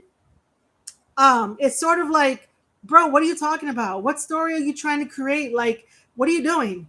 You know, it's ridiculous. So, you know, I don't really quote tweet Ospreay because Ospreay doesn't understand constructive criticism. He wouldn't know what constructive criticism is if it like if it sat down next to him. He'll think that is negative. The same way that everyone else thinks that talking about AEW is negative, why we bring up certain points are negative. And no, it's not negative. It's more like we want something to succeed. We are frustrated and we want something to succeed because AEW can be a viable competition, but they keep shooting themselves in the foot. And it's very, very evident. Very, very, very evident. But yeah, there's really not much to say on Ospreay. Like, I hope that he sort of grows up a little bit more and realize that like it's about story, it's about memory. It's not about bringing up a story so many months later for what? He has to worry about MJF, and I know that like the question was asked because will he use that against MJF at All In? We'll see. Well, who knows, right? Probably not. But it's still like if it was on a consistent basis, then yeah, it makes sense. But because it's not on a consistent basis, like, what? You want me to believe that you want to be the ultimate babyface, and be like, oh, I don't want to use the move. I don't want to use it anymore because it hurts people. And then it's like, well, okay, but who's asking? No one's really asking. You had other moves there that you could have put Kenny Omega away, but no, you had to bring out the Tiger Driver 91. So what's the difference between Kenny Omega taking the Tiger Driver 91 for Kenny Omega to be like, I took it fine, guys, I took it fine. But then Danielson over here is like, oh yeah, I got to get neck surgery. Like, it bothers me. The inconsistency bothers me. That's all it is. The inconsistency bothers me. Um, it just doesn't make any sense. And then people want us to be like, oh my God, AEW everything. You know, luckily now I'm no longer like day one AEW. But it's sort of like, bro, AEW gotta start stepping up, you know. It should have been Swerve versus Hangman Part 3. I refuse to watch Brian retiring at All In, even though he said a lot of times he doesn't want to win the championship title. Um, yeah, I mean, it is what it is, right? It feels like they're desperate to sell more tickets. They're always desperate to sell more tickets. They didn't understand. They don't understand how to sell tickets. They don't. They don't know how to market. They don't know how to tell compelling stories for people to go watch. You're basically catering to a niche audience at this point, a hardcore audience, but that hardcore audience turns people away with their arguing, with their name calling, with their doxing, with like, the tribalism and stuff, just because if you're like pointing out logic and you're like, this doesn't make sense. Let's break this down. Do I have this right? But they want to come in and use feelings more than anything else rather than trying to be like, okay, I see where you're going with this and I see that they have to improve on that. But they want everything to just be catered to them, but they don't really give a shit about it. They don't give a shit about the product. If they gave a shit about the product, we probably wouldn't have the bad baggage that AEW has. And until AEW fixes the bad baggage, then nothing's gonna change, and it's just gonna be kept being swept under the rug, and that's it. Which is really really bad. They gotta fix home base before they can become a competition. Okay. Any last thoughts on Osprey, Calvin Newman, wrestling, high spots, protecting the business? Because it seems like AEW and AEW wrestlers don't want to protect the business. Like, how do you do that? How do you not want to protect the business that you claim you love? I want to protect the business as much as possible. I will say it again. Wrestling fans don't need to be asking questions of how do you protect yourself? They don't. They don't need to be asking that.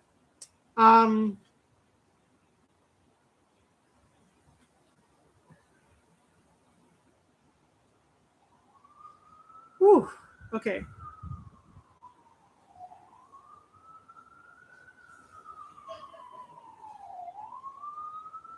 And you have Brian saying that next year he's gonna be a part timer. So are you telling me that you're going to win the title? Listen, at this point, Danielson don't know what he wants to do, and because he says that he likes lying, because he likes lying, it's like I don't trust you anymore, dude.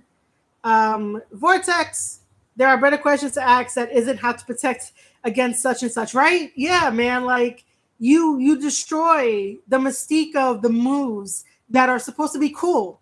But here comes Osprey. Oh, you just gotta put your hands up.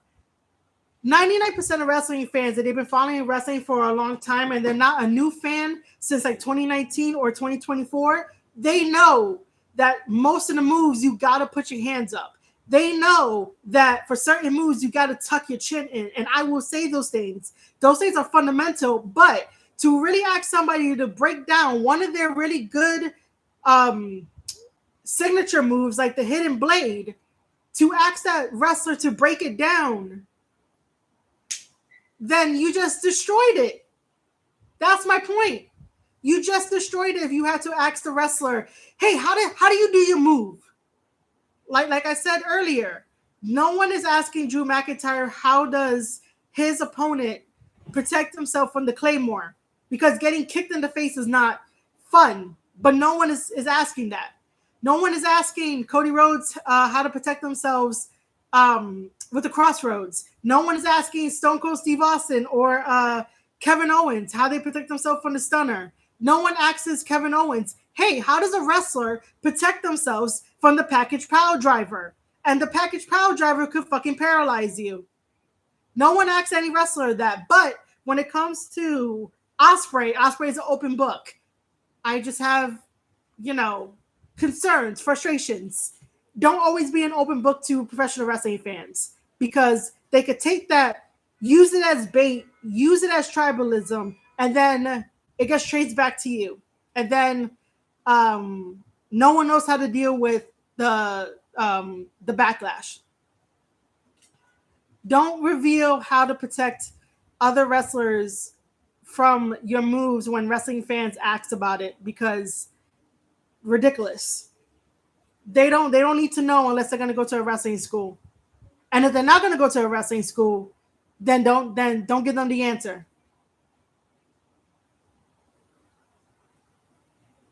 Protect the business. Protect the moves, protect the wrestlers.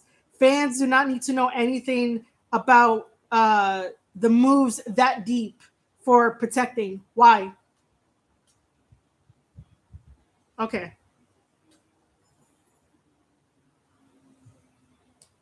Another thing I don't get about AEW is the eliminator title, the title eliminator thing. Whew.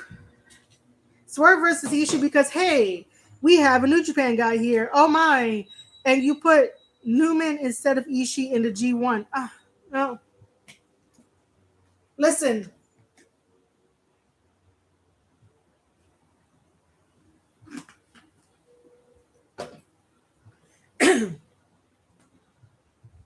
Listen. The title eliminator thing is annoying, and it has become an AEW crutch. It has become an AEW crutch. It's just really bad. It's like, oh, we want everyone to participate. We want everyone to get a match. We want everyone to get a title. We want everyone to, have something. But if you lose, it's okay. It doesn't go against you. And it's like, no, there are wins and losses in professional wrestling. Not everything needs like a participation and being like a high five and a gold little sticker. So the Eliminator title thing does more harm than good for AEW wrestlers. I don't know if I would want Ishii in the G1. I would have liked someone else other than like Callum, because Callum is still, green. And this exposed them, but they did the same shit with Wheeler Yuta when he was in the Best of the Super Juniors 30 or 31, where Wheeler Yuta got exposed so bad, and the Japanese fans booed him out of the building. So, you got to know who you got to put in there. Like,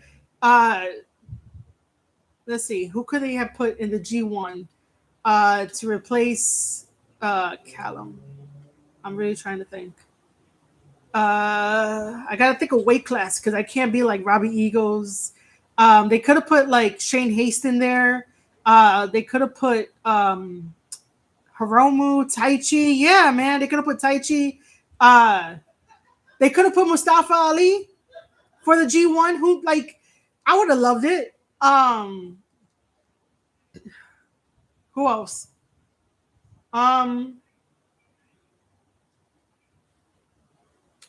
I'm really thinking about like the guys that they could have put in. It really feels like the roster has shrunk.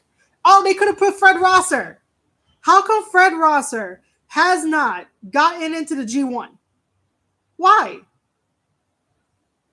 Why has he not gotten into the G1? Someone tell me this. Fred Rosser does everything by the book. He even helps trains the students at the New Japan Academy. in California. Why is Fred Rosser not in the G1? Why? Put him in the G1. Um, okay.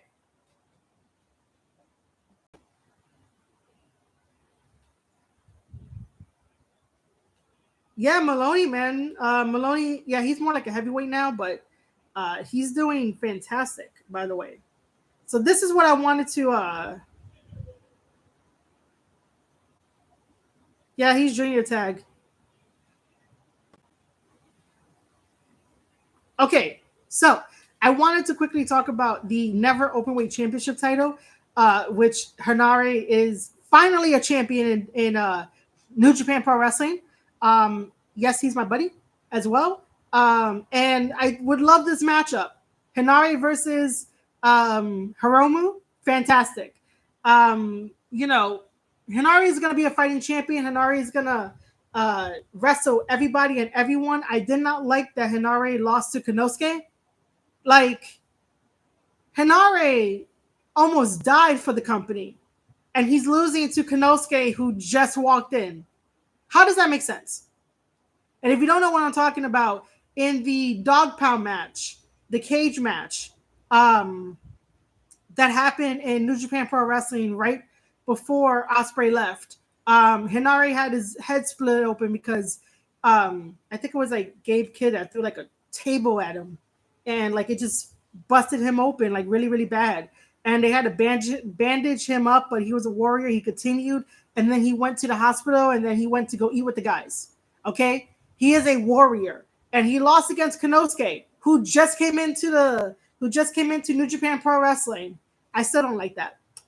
Hinari has improved a lot. I am very proud of Hinari.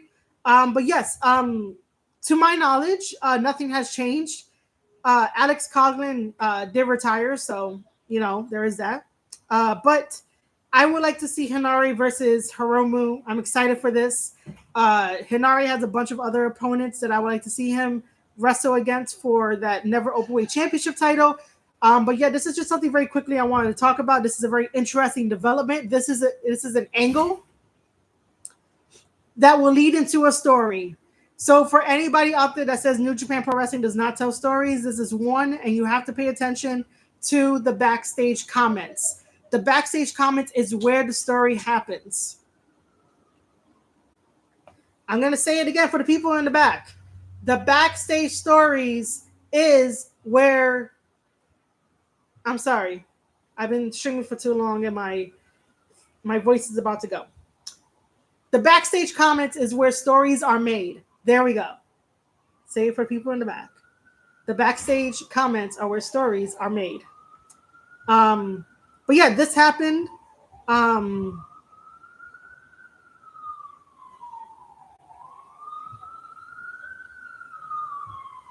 There was another picture I wanted to bring up.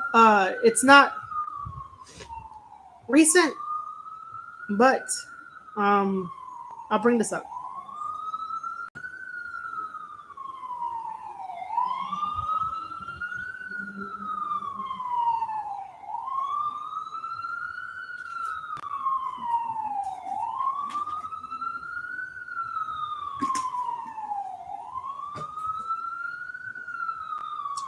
We had a very interesting development today and at the finals of the G1.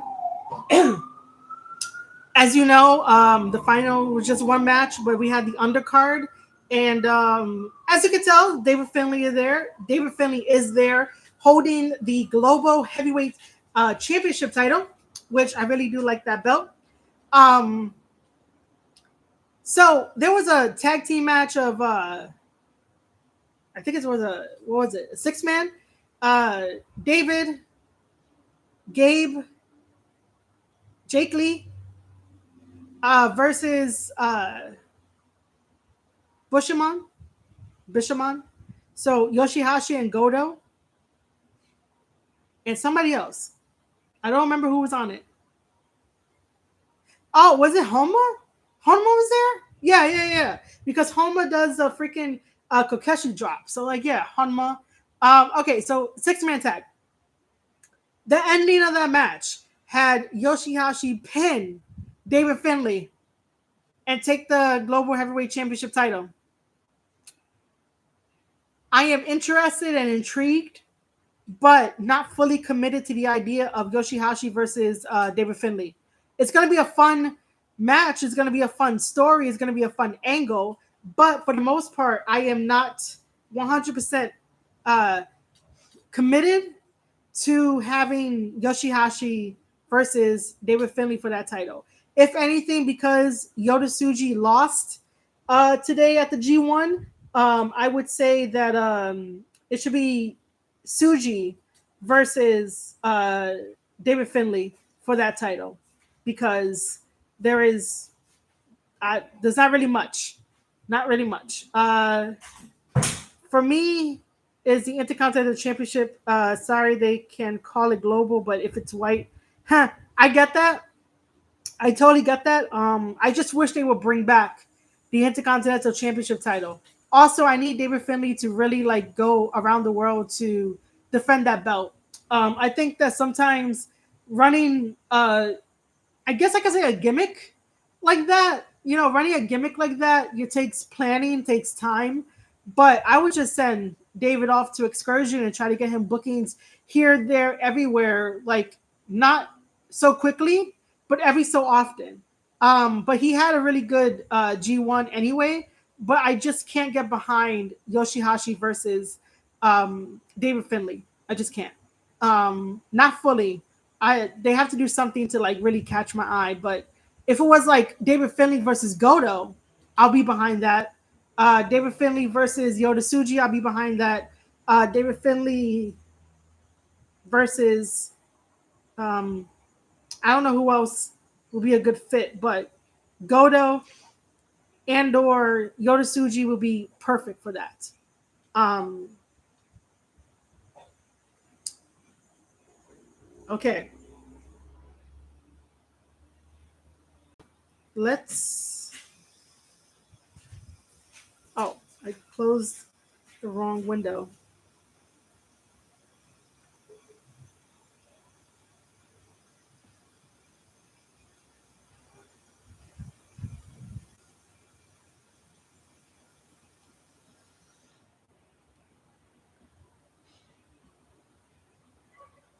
Okay, so we're back to this picture because I have talked for 2 hours and 30 minutes. Um,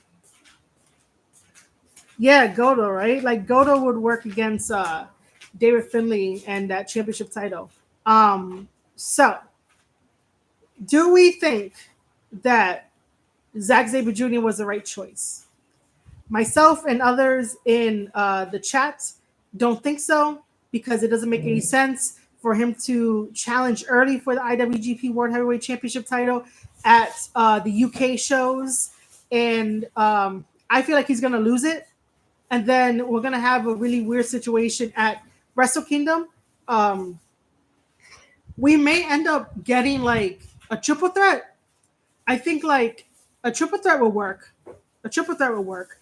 But I don't know who will be in favor of getting a triple threat of Zack Sabre Jr. versus Naito versus Suji, because the story has to revolve around that. It has to revolve around those guys. And then I guess Naito can go off into the sunset and retire if he wants to retire because of his knees and stuff. But yeah, so it might end up being a triple threat. I don't know. But we could always speculate. Is it me or New Japan are trying to make Finlay like no, no, no? I already said my piece about that. Like no, David Finlay is his own thing. They're not trying to make him like Jay White 2.0. Um, I can now see why they would think that and why people will be saying it. But the people who were saying it and trying to push it, they just hate David Finlay. Like they have no logic, like no logical reasoning as to why they hate him. They just hate him, and they look for any excuse rather than being like, I don't like him. It shows maturity when people are like, I don't like this person because I just don't connect with them, rather than just being like, oh, he's like Jay White 2.0. No, he's not. He finally came into his own, and he's owning who David Finlay is for the War Dogs and Bullet Club, and making Bullet Club like relevant again, to where it was like originally.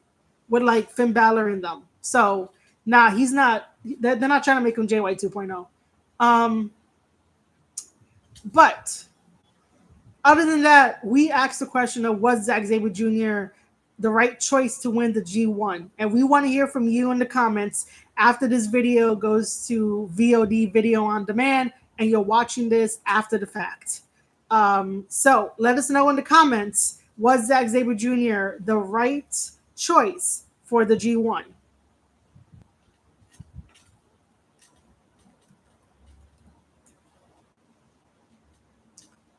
Um,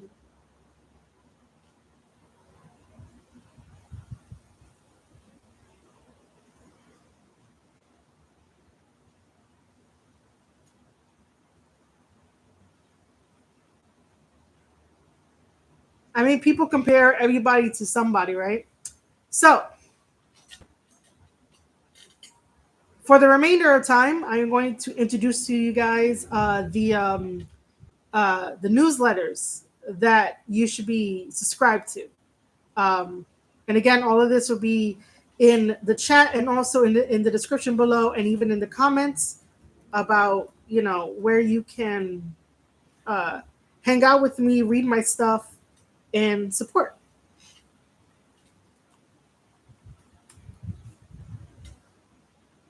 Hey, Sports Jedi Network, what's up?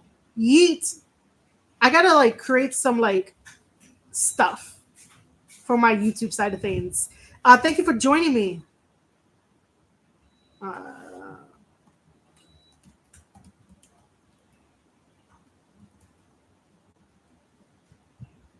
okay.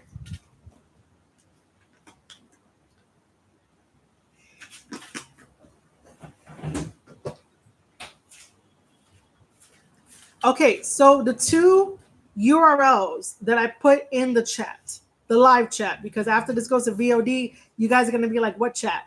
But for the live chat, I put in my regular Substack, which is marieshadows.substack.com. And on that one, it's all about wrestling. So you get to be updated with me about what happens behind the scenes. You get to be updated with me about whatever podcast episodes I put out, whatever writings I put out, the Wrestle Threads forum that I have going around. So that's all about wrestling, the side of wrestling. The second URL is called The Girl with Aura Eyes. I am starting my journey on writing a cyberpunk sci-fi book before the wrestling book that I want to do. So it is called The Girl with Aura Eyes. It's cyberpunk. It's sci-fi. It's a book. What I'm currently have right now are commentary pieces about introducing the world, introducing the characters, and all of that. So we're going to take a look at it right now. But first, if I could share my screen. Oh, wait, hold on.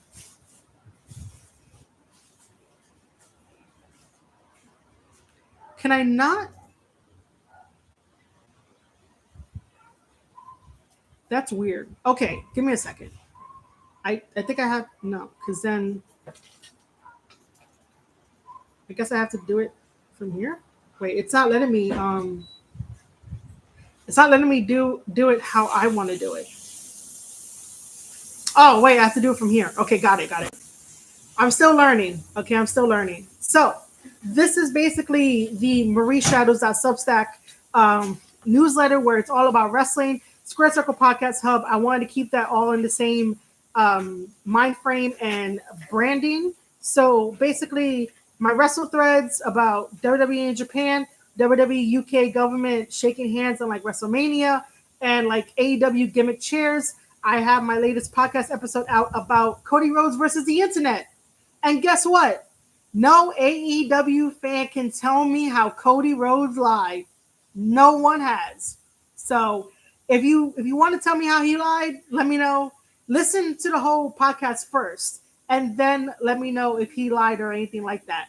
On the side is basically all of my wrestling write-ups. I follow the whole Kota Ibushi thing with him and New Japan Pro Wrestling having an issue. And then down here is my analysis for night 2 and 3.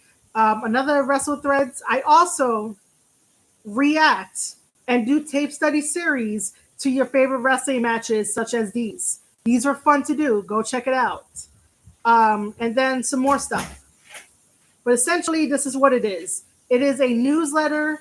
All these newsletter goes directly to your inbox. So signing up is for free. Um, yeah, Kota Ibushi is Kota Ibushi. Um, but yeah, this is basically what the wrestling newsletter is. Now,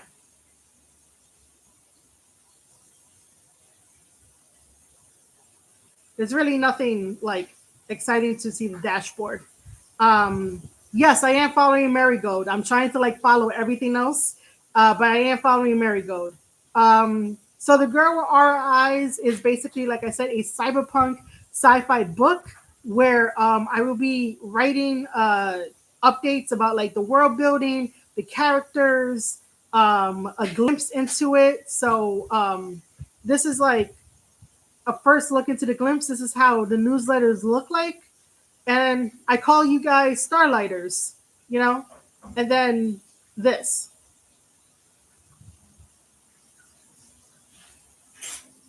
And then it just goes into characters and stuff like that. Um, the same thing with this one about world building.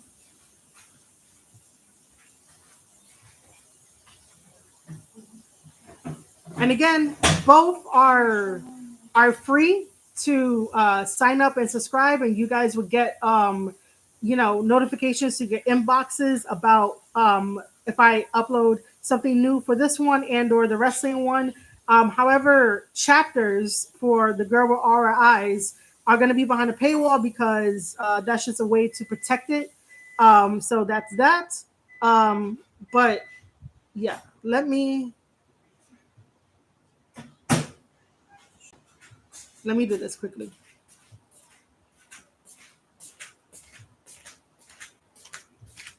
Um, my nose is so when you get one of my newsletters to your inbox, we're going to use the Square Circle Podcast hub, as an example. You get the full entire podcast episode. I do not believe in putting podcast episodes behind a paywall because I want people to give me their thoughts, create conversation, create dialogue, create engagement.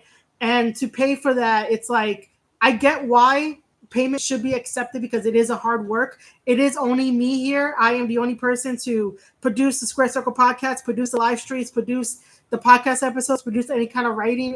It's just me. I do not have a team, but I love what I do.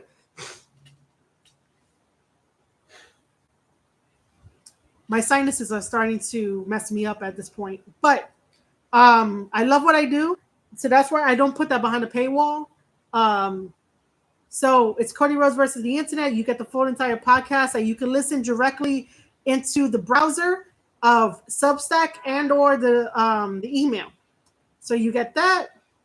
You can listen to it on whatever you want.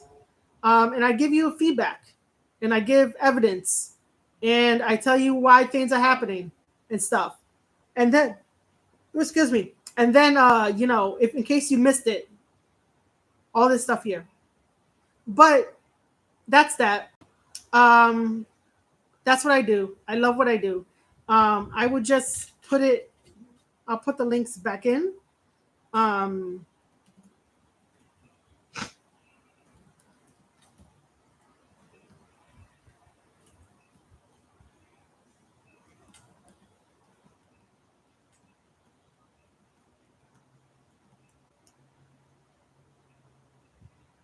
Okay, so I just put the links back into the chat if you guys want to.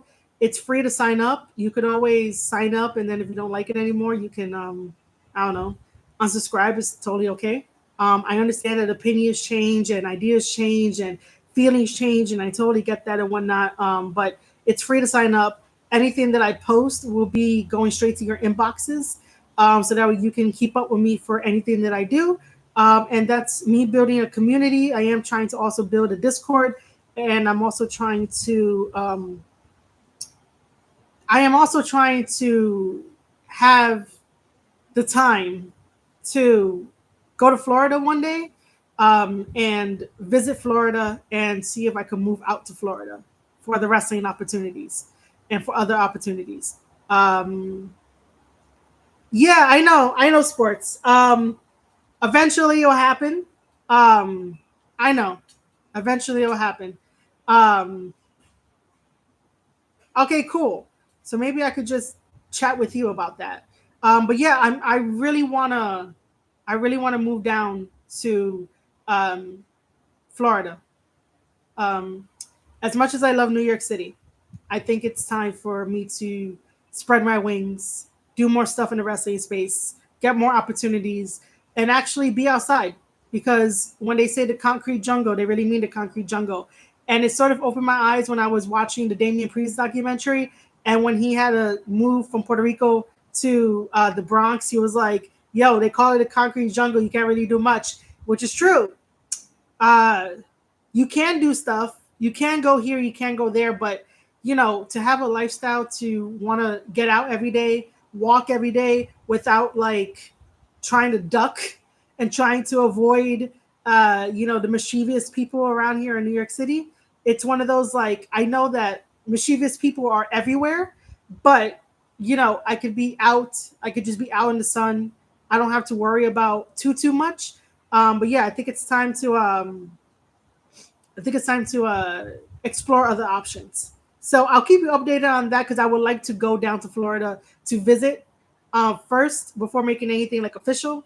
But we'll work on that. Like I don't have anything up where it's like donate here, donate there. We'll see how things play out. But I would love to go down to Florida and make a new life down in Florida. Um, so yeah, sports. I'll hit you up for that.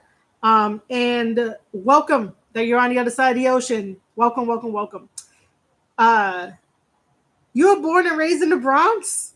Oh my God, we have okay. So we have so much to talk about. We have so much to talk about. That's cool, man. Um, 20 years in Orlando. Wow. Um, okay, my sinuses are messing up. Um, I really hope that you guys really enjoyed this entire live stream because I had fun doing it. I had fun talking about stuff. And I hope people don't really get upset because there's no need to get upset. Just have a civil conversation down in the comments. I will be in the comment section replying to people. So I will reply to your comment. Yeah. So again, ladies and gentlemen, if you enjoyed this live stream from the Square Circle podcast from yours truly, Marie Shadows, make sure to hit that like button. The more times you hit the like button, it goes into the algorithm, more people see it. Also, you can find me on Twitter at Marie_Shadows. You can also find me on, obviously, right here on youtube.com/Square Circle Podcast.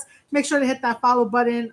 We're trying to grow this together. So the more subs, which I call you guys friends, the more friends we have, the better we could get into the YouTube Partner Program together, which that's what I really want for all of us to be together as a community. So let's do it together as a community. So please share it out, like it, follow. Follow me over on twitch.tv/Marie_Shadows. And then in the link, we'll have all in the link. In the description box below, we'll have the link to all of my other links, especially if you still want to get the 2024 One More Match planner before I release the 2025 planner. So all of that will be down in the description. All right, ladies and gentlemen, again, I am Marie Shadows of the Square Circle Podcast. Thank you so much for listening to me talk about professional wrestling. And again, be civil down in the comments. And I'll see you guys next time. Bye.